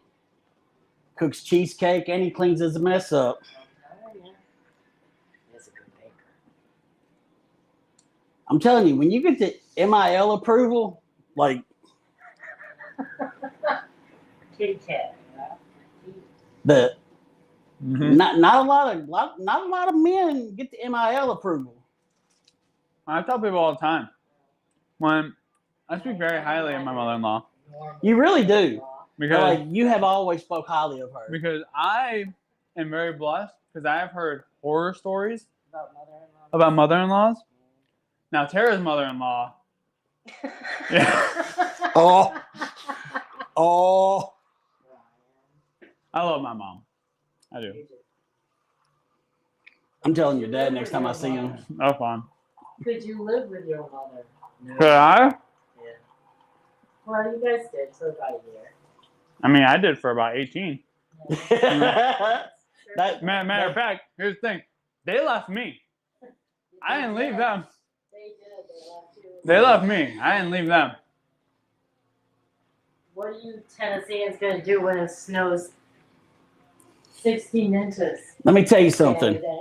If it snows, all right, y'all, I am 48 years old. The only time I saw a big snow like that in my lifetime, I was in, people my age probably helped me out. I think we were in second grade, right? We had gotten out for school for Christmas break, and then we missed the whole month of January because it snowed, and it just did not quit snowing. Like it snowed Wow. so much. But I just remember that was the biggest snow if I've ever seen in my lifetime. The second biggest snow I ever seen in my lifetime was in, my ex would have to tell me, 2015, 16. We had shut Sonic down to do a remodel, and we busted out the front walls because we were expanding the building. And then literally it snowed 7 inches the next day. And I was like, we were in Disney World. So like we were in Disney World, and our project was supposed to be down 2 weeks. That's why we went to Disney World. But then where it snowed, and then it didn't get over like 30 degrees for like 2 weeks. So then it backed our whole, we were, instead of being down 2 weeks in February, we were down the whole month of February. Yeah, because then it turns to ice. Yeah, You guys because don't we have anything to remove the snow. right. So like for us, we couldn't get the concrete where we were expanding, and we had dug out the holes. We couldn't get the concrete because nobody would pour concrete below 30 degrees. Well, no, you're not supposed to. So finally, we got somebody to come out there when it was like 33 degrees, even though they still wasn't really supposed to pour it. And we went to like Home Depot and Lowe's and got blowers, the big heat blowers, and rented all that we could and built tents around the concrete. It was blowing heat in them, and like somebody would have to go up there every so many hours to make sure like the tarp didn't hit against the thing and blow and burn something down. Like it was. Wow. But that's the two biggest snows was when I was in second grade because we missed so much school We was out of school. That's why we got to watch the Challenger live. It was the last time of the space shuttle. Okay. So like we were all out of school. The Challenger blew up. I was like, I don't know if that don't look like that was supposed to happen. You know, of course I'm in second grade, so like Well, you know. all these people are cheering, and I don't think that was supposed to happen. I don't think it was a firework up there, but like whatever. And then we had to go to school on Saturdays Okay. for like To make up. for like a month or something. And I was so mad because back when I was a kid, that was the good cartoons. Well, yeah. Like today, they don't have good cartoons. They have all them educational cartoons on Saturday. Like, you had Smurfs, you had Looney Tunes. Yeah, so like we had like the good stuff, and it was just like, but yeah, we had to go to school. So like if it snows 16 inches, I don't know if Nashville's ever had 16 inches of snow at one time. I don't know. So like if it was to do that, It'll be- Nashville will be shut down a week it'll be- because we don't have the equipment that y'all had up north. Oh yeah, I can remember many days going out and going to work and having to unbury my car, literally. Yeah. mean, the snow is like up over the driver's Mm-hmm. door. Like, when my brother moved to Illinois That's to live with my dad for a while, I was like, we were out of school because there was like 2 inches of snow on the ground. I was talking to him, and that was before cell phones and beepers, of course. And he was like, bro, it snowed like 8 inches here. And I was like, oh, y'all out of school too? He's like, no, the buses have chains on the tires, and they basically have plows on the front of them, like the plow trucks. I was like, no, they don't. He said, no, seriously, because they lived off in this little country road, and he's like, bus come down there with a Plow? with a plow on the front of it, and it chains on the tires. I was like, hell And no. for you guys, and here they close all the schools the night before. Yeah. We never did that. Well, it's not even. It wasn't like that when I was in school. Like now they call school out. I tell you why that happened. My kids were young. There was a snow that came in 98, 99, and it was supposed to snow for a little while and then melt, Mhm. and then no more. Well, the temperature never raised up. Okay. So like there were cars abandoned up and down the interstate because like they kept trying to go into work and the temperature never rose. So like it was like 4 inches of snow on the ground. And then the plows couldn't even get down the road because everybody's cars, like people were like literally getting out of their cars. This was the days before Uber and stuff. So people were like literally getting out of their cars and walking, Yeah. and school buses got stranded. And so like after that, Oh yeah. it's a so happy country now. So like they now everybody has to be even more cautious than before. It's kind of like when they let out for storms now, like if there's a chance for tornadoes, they call people out. And I'm like, Yeah. the school's safer than our house. Like, I'm just gonna be legit. The school's concrete. True. Your house is wood. Like, I'd rather be at school Right. than. Right. But when we were in school, we did the tornado drill under our desk, like that was gonna do something. Yeah, Now they right. line them up in the hall or whatever. Yeah. But I remember like first, like through elementary school, we would like. Mhm. What's that gonna do? A little plastic desk gonna sit there and just bust you up. We had no such thing up north, so. Yeah, y'all probably didn't really have to deal with tornadoes, did y'all? Not to the Every now and again. Not like Nash. Well, see, not to the effect that they were down here. when I was a kid, they're not like that. They're not as bad as they are now. Like the tornado alley has moved from Oklahoma to like Arkansas, Alabama, Tennessee. And so like in '98, was that the big tornado that came through downtown? Like it literally, like you never hear of tornadoes going right downtown major cities. I think Salt Lake City got one a couple of years ago, but this bad boy came right through downtown Nashville and just destroyed everything. That's where. And then of course, Yeah. us people in Tennessee can't spell, and I'll never forget it. Somebody was on the news holding a sign up and didn't spell tornado right, and it said, "I survived the tornado." And like we made fun of that stuff for so long. Me and my buddies was like, we survived the tornado. Tornado. Yeah. Yeah, I remember like the last when I was working, the last like big snow that we had, I think it was like 2 years ago. I was opening at work And so, of course, I knew nobody was going to show up, but of course, like, a manager had to show up to open the store, right? Because it was Monday. So I was opening. And so I'm driving. And, here I come. 4:30, whatever in the morning. Yeah. And here I'm drifting around the building. Because I tell people, but I never had, me personally, and my dad had trucks and stuff, but I never had a car that had 4-wheel drive. Or all-wheel drive? Never. Okay. Up in New York. Never had one. Right? So you had to legit learn how to drive. Yes. So like when my wife and I first got together, the car we were using her car. She had a Mitsubishi Eclipse. Well, at least it was front-wheel driven. I mean, but that thing's at like this high off the ground. Yeah. So if it snowed a little bit, it was stuck. You couldn't get it out. Or if you hit a pack of snow and tear that front bumper right off of it. So I never had, 4-wheel drive, all-wheel drive, anything like that. And then also, like, I didn't grow up with like a garage, right? So I'd be out there brushing my car off, or, my parents would be out there like brushing the car off, and before they got to work, you're getting up like 2 hours before you gotta get to work, so you can dig your car out. And so when I moved here, first house I got had a garage. I get this car that I got now, Pathfinder, 4-wheel drive, remote start. Don't hardly ever need it. The heated seats, heated steering wheel, right? And like one of the first like snows that we had, I'm telling people, I'm like, yeah, I was good, man. I just pulled out of the garage, and they're like, you're so lucky that you have a garage. I said, I spent 20 years in New York without one. I said, the days are gone when I gotta wake up 3 hours early and brush my car off.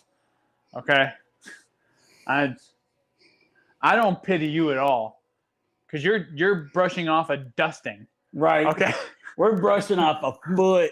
Okay. Like for the longest time, I remember a distinct memory. My sister and I getting up. I spent the night at our house, and we got up, and she was bringing me to school, and she didn't have a snow brush in her car. I'm sitting out there with my student ID card, trying to chip away at it out her windshield. My hands freaking cramping. I got one better for you. I didn't have a scraper for a long time, so I used to use a CD case.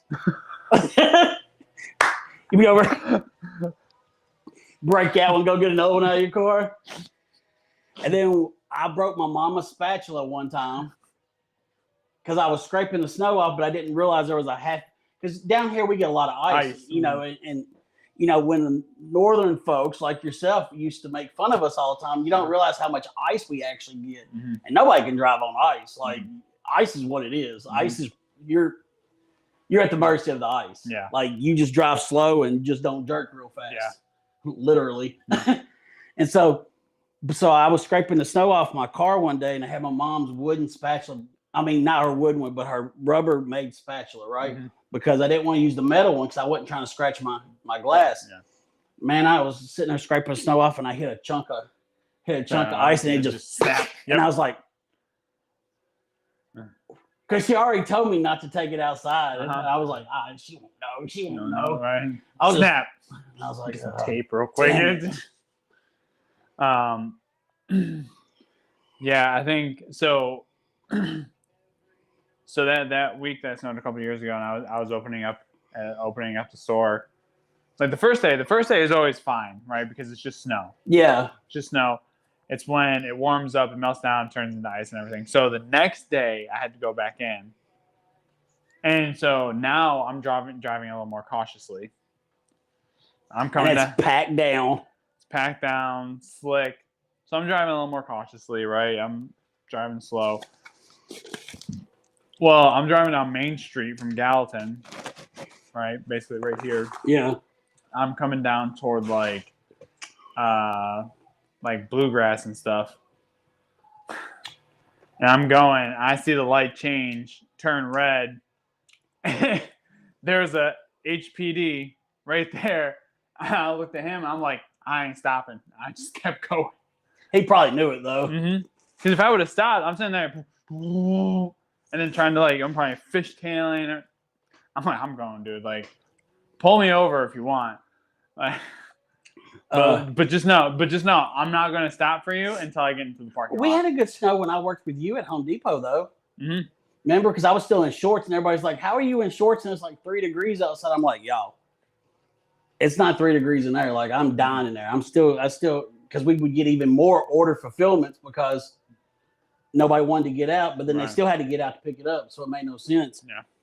But I remember our parking lot there was, they would scrape it and they would salt it and then it would still ice over. And then when you came in the next one, you're like,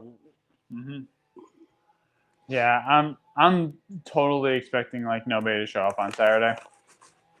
It's just, it is what it is. You gotta have at least 4. And that's the rule? I think so. I mean, you gotta have like 4 or 5 or something like that.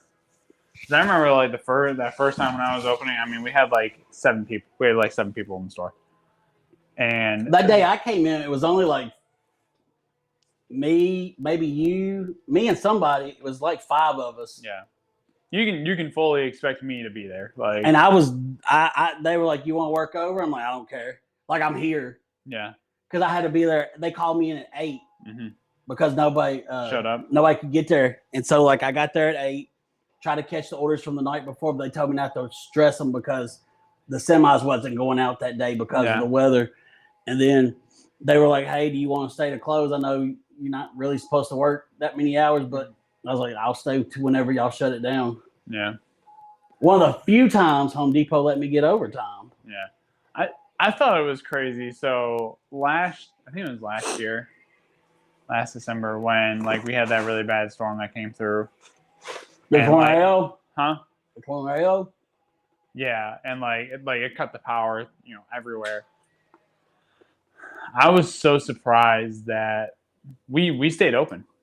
We stayed open all night until 10 o'clock. How'd y'all do orders? And so we had the backup generator. Oh yeah.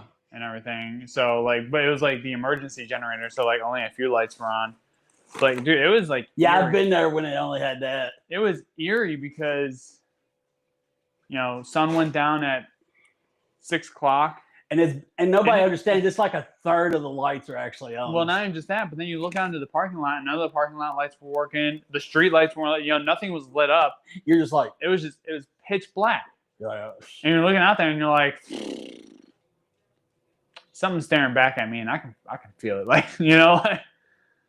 But I was so surprised that they let us stay. Like Lowe's called it early, and they left. Walmart called it early, went home. That was our judgment. Like at Sonic, if Walmart shut down, we went ahead and shut down because like we're on the same strip. So like because see where Sonic was in Springfield, we was above the ridge, and the rest of the ones that my partner owned were like Gouldsville, Gallatin, Hendersonville. So like it'd be a 3-inch snow difference between Springfield and here, Yeah. And he would try to at first when I first took over, he would try to keep us the same. I'm like, bro, like it's like snow in here, like it ain't. So I'd send pictures, and then finally he let me just judge it because like there'd be a 1/2 inch of snow in Gallatin, but 4 inches in Springfield, And so like I was like, well, if Walmart calls it, that's when I call it. Yeah. Because they try to keep our road clear because it's the same road as the hospital. Yeah. But it don't help our parking lot none. You know what I'm saying? Like it just back up it's in just the parking lot. Yeah. That's the one thing that used to piss me off in New York is when I'd be out there, and if I had a snow day, which didn't come very often because they were never snow days, but like obviously growing up, like if I had a snow day, right, my dad wanted me to shovel the driveway and everything. Oh God. He didn't trust me with a snowblower. Oh God, it'd be like a foot of snow on the ground. What do you do? Take a layer off at a time? Basically. So I would shovel it right, and it'd take me hours to do. And I'd finish it up, right, and then here comes the fucking plow. And just fucking rips it right back into the driveway. And of course he would do it, and then my dad would show up. Like, why isn't the driveway done? I just finished. The plow. It just came by. I saw somebody in New York. I saw a video of a guy in New York who he got tired of shoveling his. Mm-hmm. So he laid 2 tarps down. Oh, I did see that. And he would attach the clips to his truck and just pull it. I was like, that. Yeah, man. Because, you know, you can't pull that much. I mean, by yourself because it's too heavy. But he hooked his 4-wheel drive up to it and just pulled it right in the street. I mean, listen, you find a way. You find a way to do it. You know, I mean, yeah, you have to get smart. You have to get smart about it. And then that one guy got arrested last year somewhere because he had a flamethrower. Oh. He got arrested for it, but he was melting everybody's driveways off. It wasn't just his.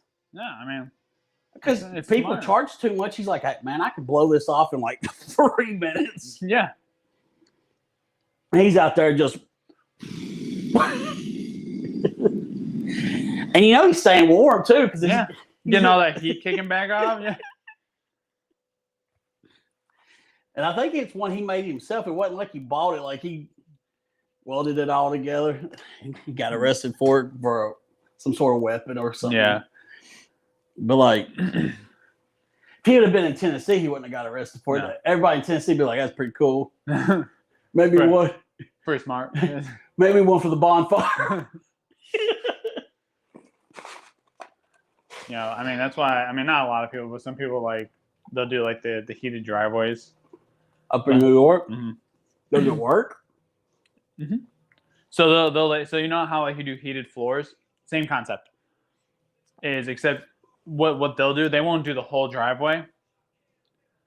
They'll do, like, spots, right? So, like, they'll do, like, it'll snow, and then it'll turn on, and it'll be like where the tires go. You know, it'll be like tire width, so you can just drive right up, right? Yeah. On the driveway, especially people that have like longer driveways. So, which I'm like, smart, you know. At least I got a trail to run through. Exactly. Yeah. So.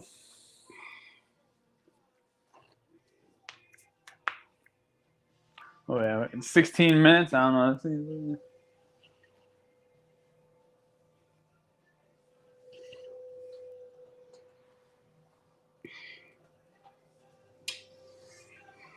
Ooh. Heck yeah, it's looking good. Is it? It's looking good. It's looking good. Wait, you trying to stay on long enough to show everybody it? Is that what you're trying to do? Mm-hmm. He's like, everybody gonna see this before I get off. That's right. Let me get a rack out.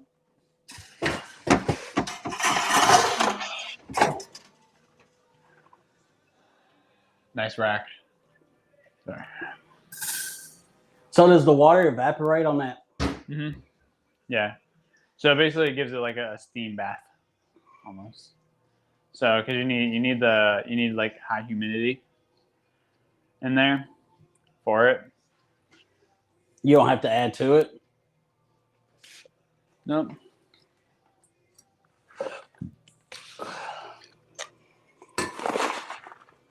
Nope. I mean, the only thing I got left to do is it's got to sit out. Then I have to chill it. And then I have to top it with like a chocolate ganache or melted chocolate. That's about it. That's optional. That's optional. Yeah, I'm still hungry, folks. I know. I am too. Got some rotisserie chicken?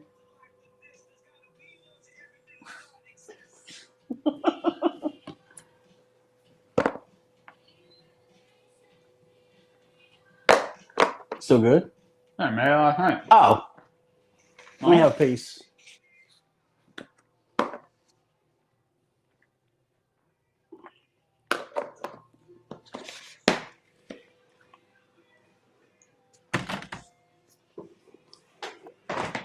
Made a Thanksgiving dinner last night. My drink.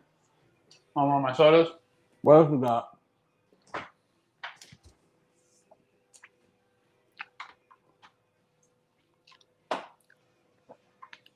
Yeah, one of your sodas. One of my average, regular size cans of Coke.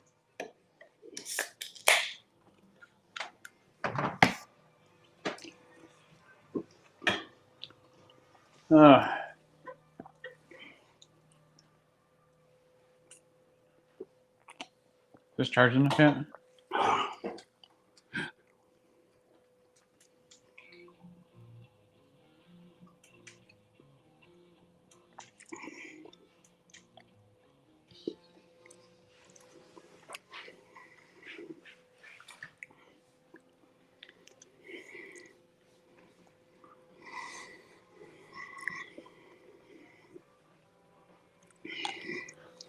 Who was Kathy Hussey?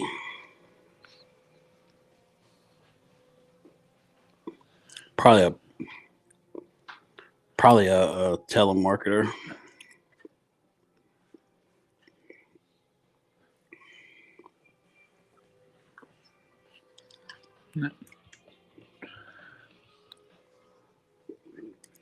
Kathy Hussey.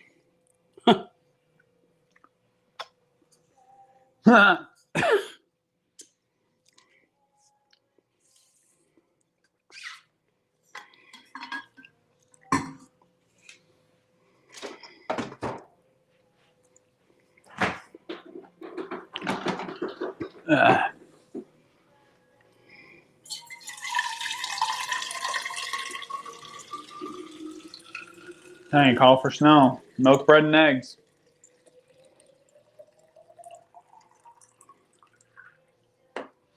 It's everybody's go-to. What is it?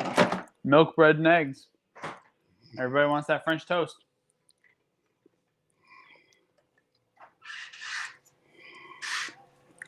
Everybody wants that French toast. Did you ask your dad how he likes that the Dolphins are now the Miami Packers? What happened? Well, they signed the Packers assistant GM, and then they made their defensive coordinator their head coach yesterday, and they're gonna wind up signing Malik Willis as their new quarterback, which is good. He's better than Tua.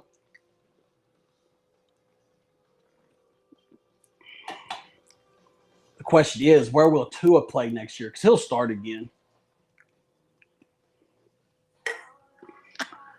He is going to start Tua. I think Tua goes to Pittsburgh. Probably. Aaron Rodgers going to retire? I hope so. You got to think, I'm the one Packer fan that didn't care for Rodgers.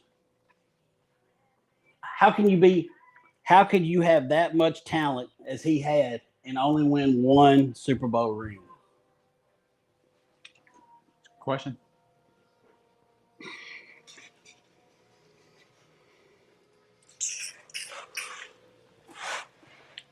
Good question.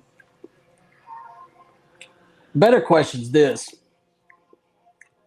College football championship game last night that you somehow caught none of was very boring in the first half, but super exciting second half. Like, especially the fourth quarter. Fourth quarter was some of the best football I watched all year. Like playoff, like NFL, everything. I'll take your word for it. And some of the hardest hitting football I've heard. Like, and the refs didn't ref the game like they did Buffalo's game, where they decided to call like 27 penalties in the overtime period. Yeah.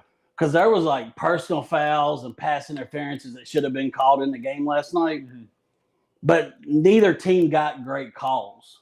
Right. You know what I'm saying? Like, I felt like it was equally spaced out between no calls between both teams. It wasn't like one team got it. But what excites me is you have a school that's only had 2 winning seasons in the last 20 years, has a career record. They would have to go undefeated for 16 years straight to even get 500 for their career, win a national championship. And everybody's like, oh, they bought all their players. Well, they released all the NIL deals today. They're not even in the top 10. And they won the championship without a single 5-star, which is the first time ever. It was just a bunch of kids that just played for a coach. And I like to say, as an Alabama fan, the Final Four teams in the championship this year, all products of Alabama and Nick Saban. Even though Saban, I get the thing last night, Saban and the coach from Indiana did not leave on the best of terms. Yeah. Because he rocked Miami immediately. He wasn't even like, oh, I don't really want to pick between my two. You know what I'm saying? Like, it was like Miami. like I don't think he left when he left to get his head coaching job. I don't think that they probably left on the best of terms just by body language. But I think it's an interesting fact that Saban's tree is like his coaching tree is very successful. Yeah.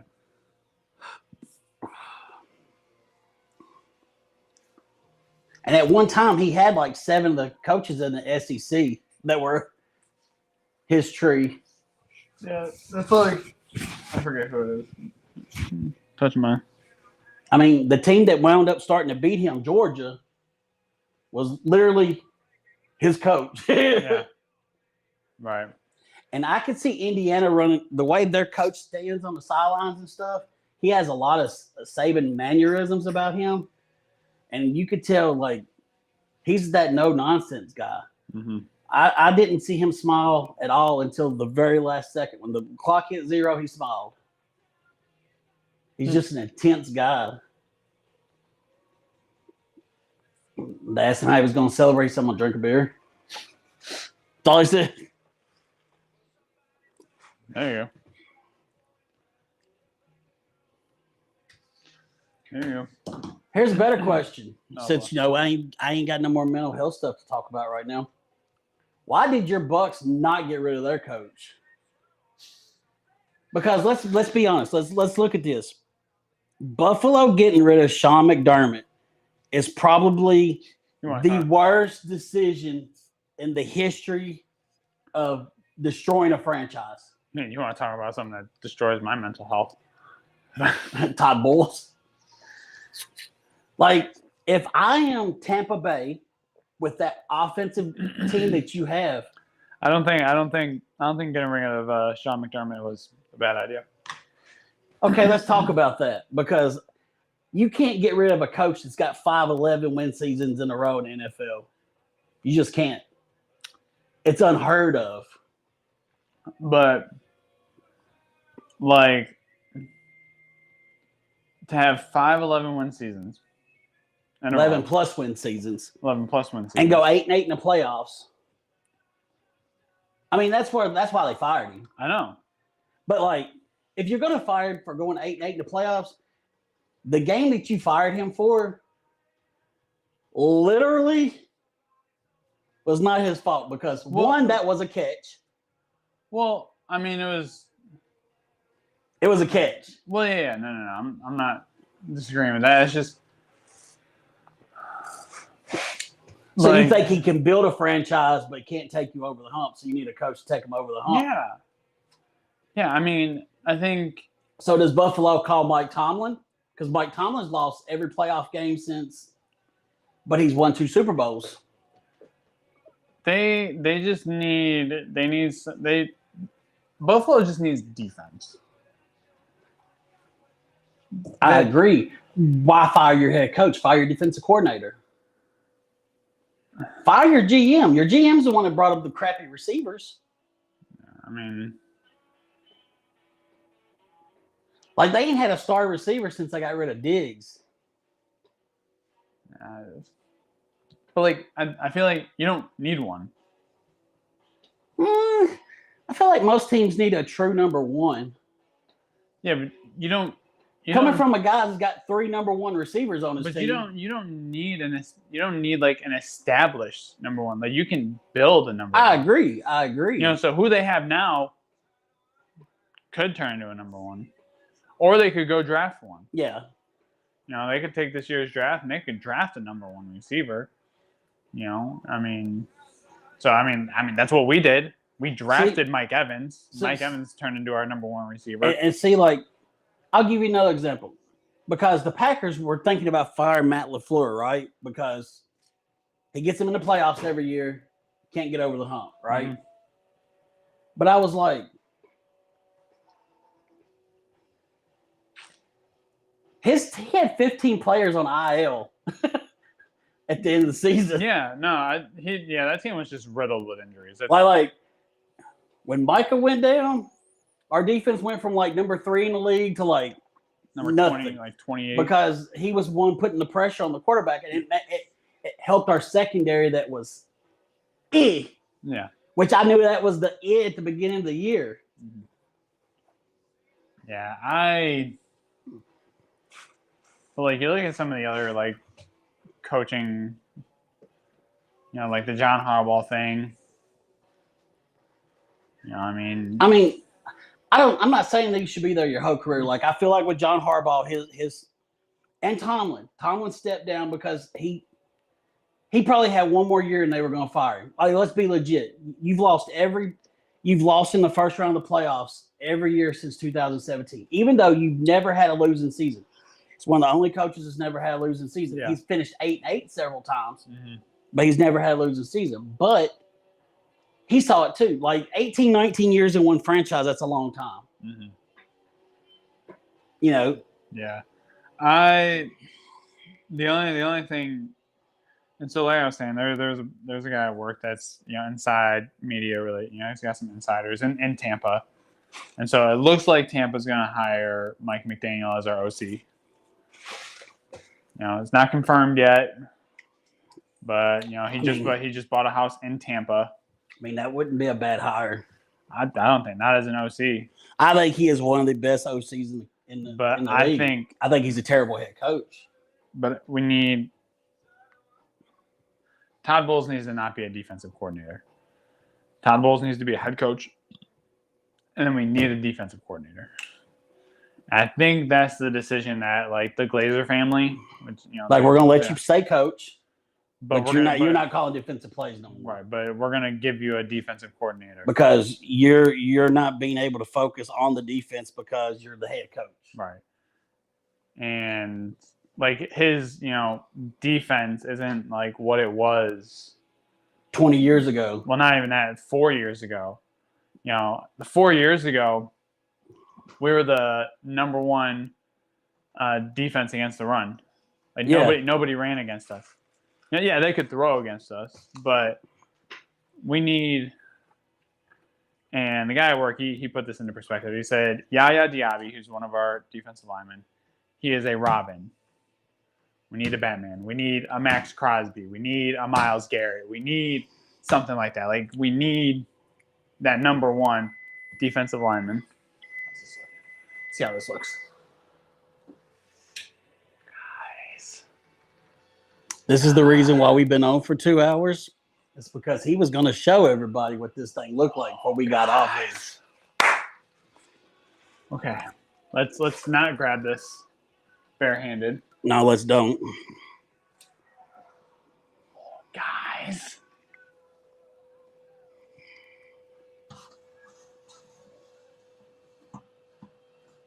Okay, y'all, I'm not going to lie. This thing looks good. Guys.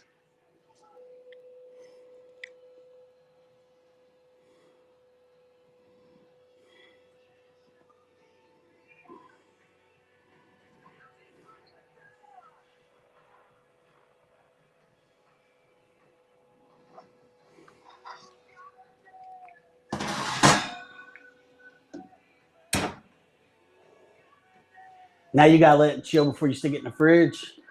Yeah, so I gotta see if I can take it out and put it on the rack now, or if I gotta wait. Let's see, bake until center is set, and top appears dull. Well, top is dull.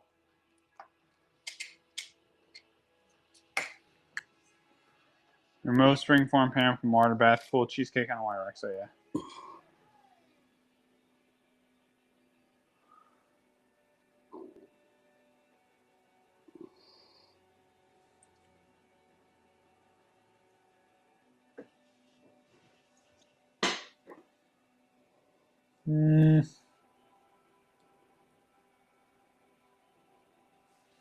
Yeah. What? It's good. It's fine. That's what I was thinking. It's done, ain't it? Yeah. So I just gotta take this out. Oh God. You might as well use them now.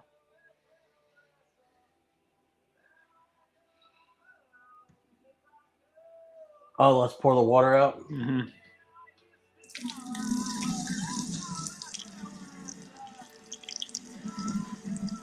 Walk it over to that camera and show it before you put it on the rack.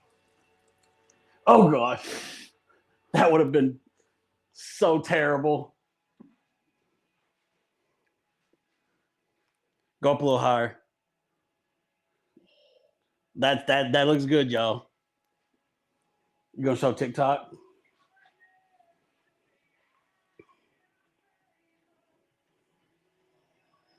I don't even know if anybody's on there. Oh, neither do I. Okay. Now I can.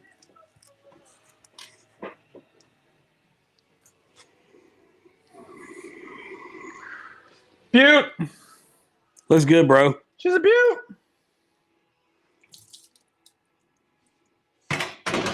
She's a beaut. Hey. Okay. So let's see. Cool cheesecake on my rack. 10 minutes. Loosen the sides with a knife, and then remove the springform pan. And then chill it for an hour.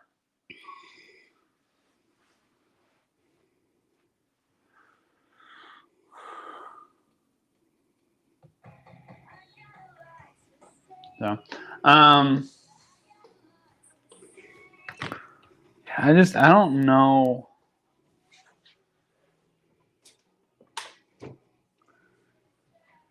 We need a defensive coordinator. That's all I know. And I would be okay if Mike Tomlin wanted to come down and play defensive coordinator for us. Nah, that ain't happening. No, you don't think so? No. Why not? Well, because he's still under contract with the Steelers for 2 more years. So, like, if he wants to go anywhere, there's got to be a trade made. Yeah. Unless the Steelers just let him out of his contract. You know what I'm saying? But technically, he resigned. He didn't retire. He resigned. So, like, he is under contract for 2 more years. It's kind of like the Gruden thing that happened years ago. Mm. He wanted to leave where he was at, and then Tampa Bay traded him a bunch of picks to the Raiders to have him. Uh-huh. So it's the same scenario. But I have read that he wanted to take a year off and do television for a year. But you know who else wanted to take a year off and do television for a year and never came back? Is the last Steelers coach. Cowher. He was going to take a year out and then go back, but then he realized he liked not having to do all that extra work, but still get to be in the game by doing what he does. Or he can do like what Sean Payton did, or what Bruce Arians did. Sit out a year and come back coach. Mm-hmm. So, yeah.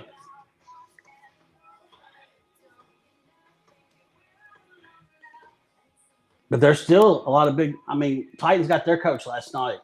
Jeff Hanley. Right? No, Jeff Hanley went to the Dolphins. That's That's why right. they're called the Miami Packers now. Titans got Robert Saleh. yeah, which I don't think that's a terrible. I mean, I don't want to count what he did as a Jets head coach because like it's the Jets. I mean, Sam Darnold showed that you could be on the Jets and go off and actually have a career. Geno Smith done it until this year.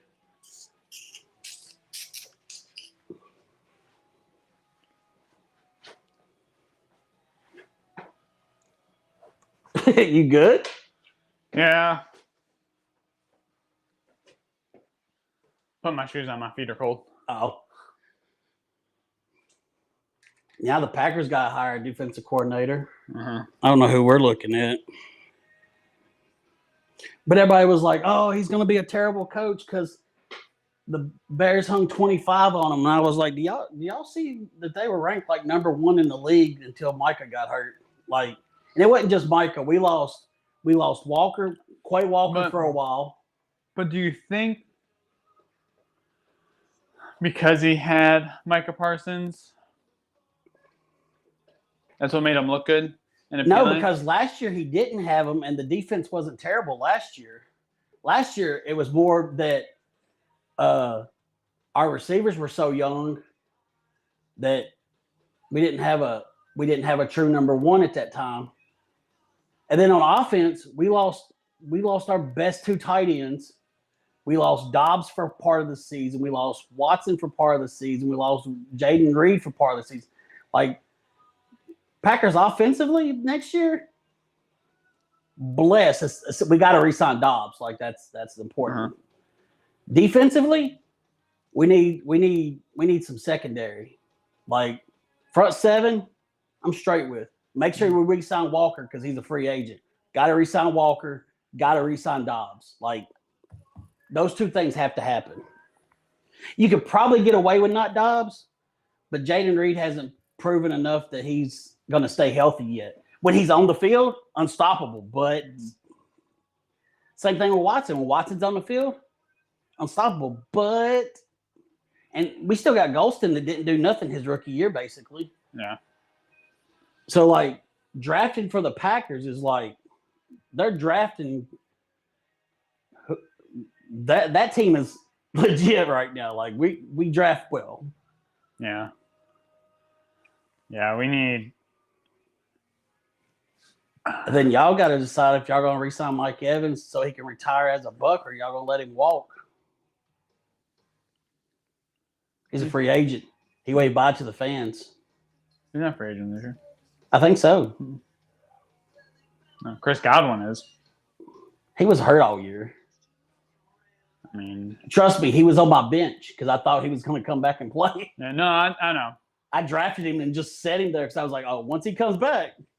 They never really came back. And then he didn't come back. Oh. And I think Mike Evans still got 1 more year. Are we sure? Because he was going to be a free agent last year. I think they signed him to a 2.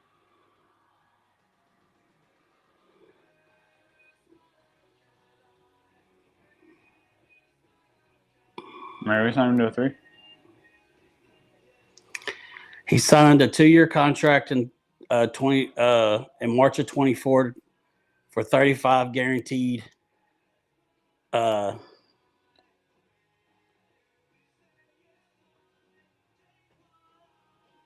24, 25, that would have been 1 year. Yeah, his contract's over. Yeah. Yeah. So if he doesn't come back, he doesn't come back. Yeah. He's not going to go anywhere else.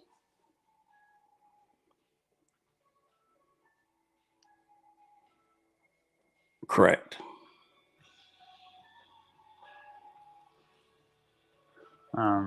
So losing him, anticipating losing Levante David.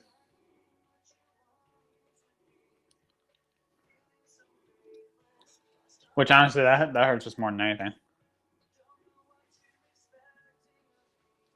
Levante Evans. Levante David. Where's he play? Linebacker. I mean, he got there a year after Mike or a year before Mike. Yeah. So he's been a buck the whole time too. But like, I'd say what's going to hurt one team. Kittle's probably out all next season for the 49ers. You got to think he blew his Achilles. yeah, but I mean, if any team can prove that they can win on an injured roster, it's them. And they made it to the fucking divisional round. Yeah, because that was another team that was decimated by injuries. You know, like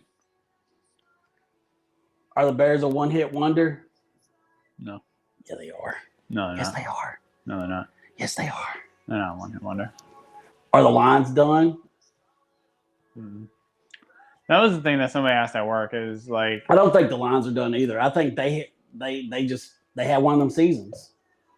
like somebody at work asked like, will the Bears like be in the postseason? You know, like the next 3 years. And I said, yeah. And they may be in the postseason. Are they going to be division winners every year? Probably not. But they can make it. But has not the NFC North all of a sudden become the best division in football?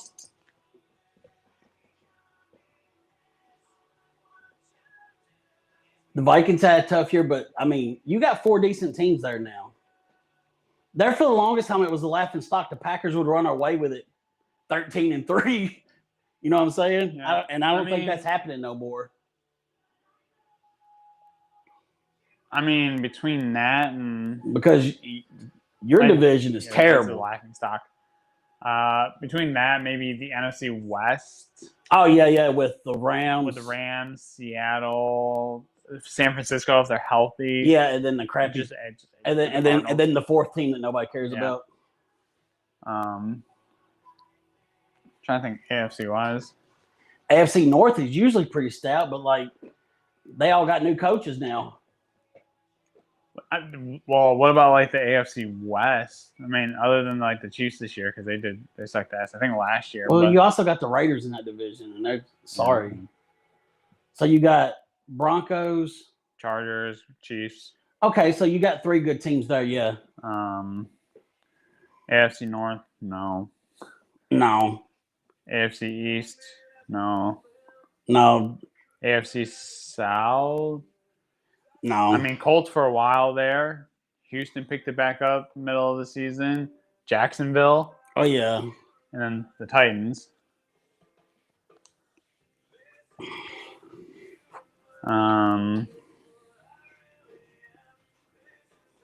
NFC North is you guys. NFC East, no. NFC South, no. NFC West, no. Oh.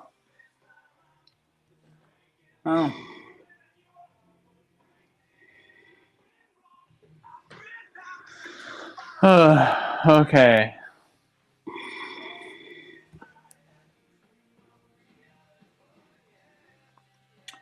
Oh boy. What? I'm nervous.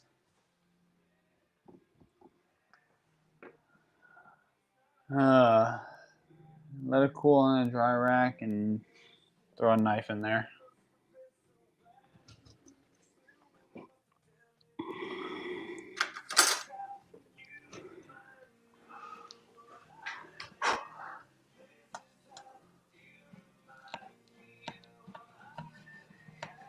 You got to take it out of that pan? How?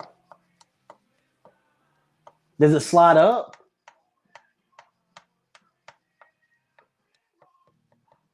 Bro. Do you have to take it out of the pan? Oh, because it's going to get cold and it's going to expand, right?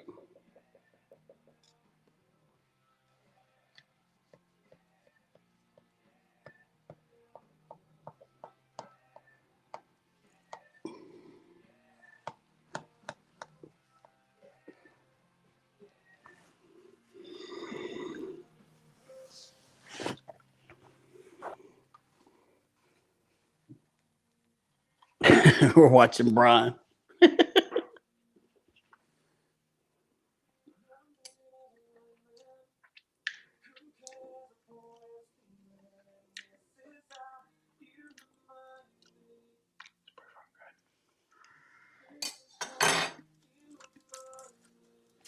I don't. I thought that was just a pan, like, or does it pop off the bottom or something?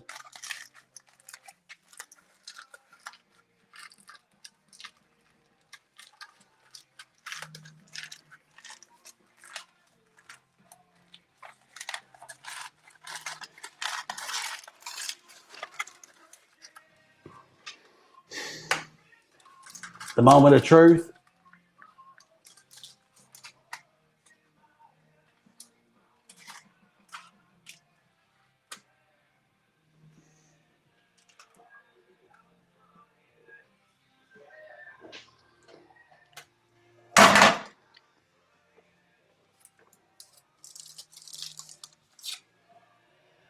It looks good.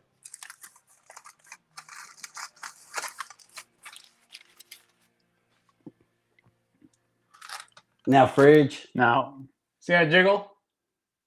Now fridge. That's what you want. You want that jiggle. Let me open the fridge first. Yeah, because you might have to move stuff around.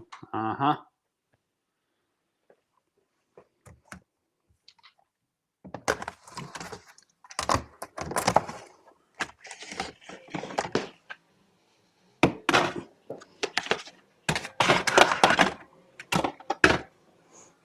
It looks good, bro.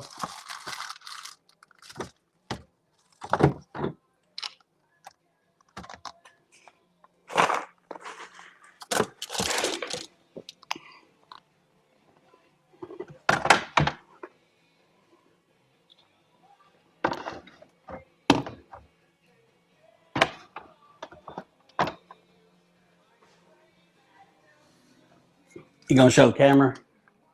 I am walking this over there.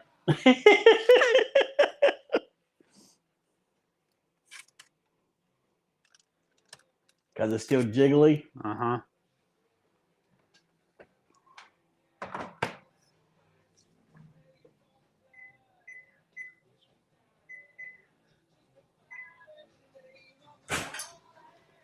All right, you ready to end this for the day? I think so. Yeah. All right, everybody. We'll see you next time. Heck yeah. Thanks for tuning in. Thanks for Appreciate tuning ya. in, watching Brian do his coping skills of cooking. And we'll talk to y'all next time. See y'all. That's been amazing. Peace out.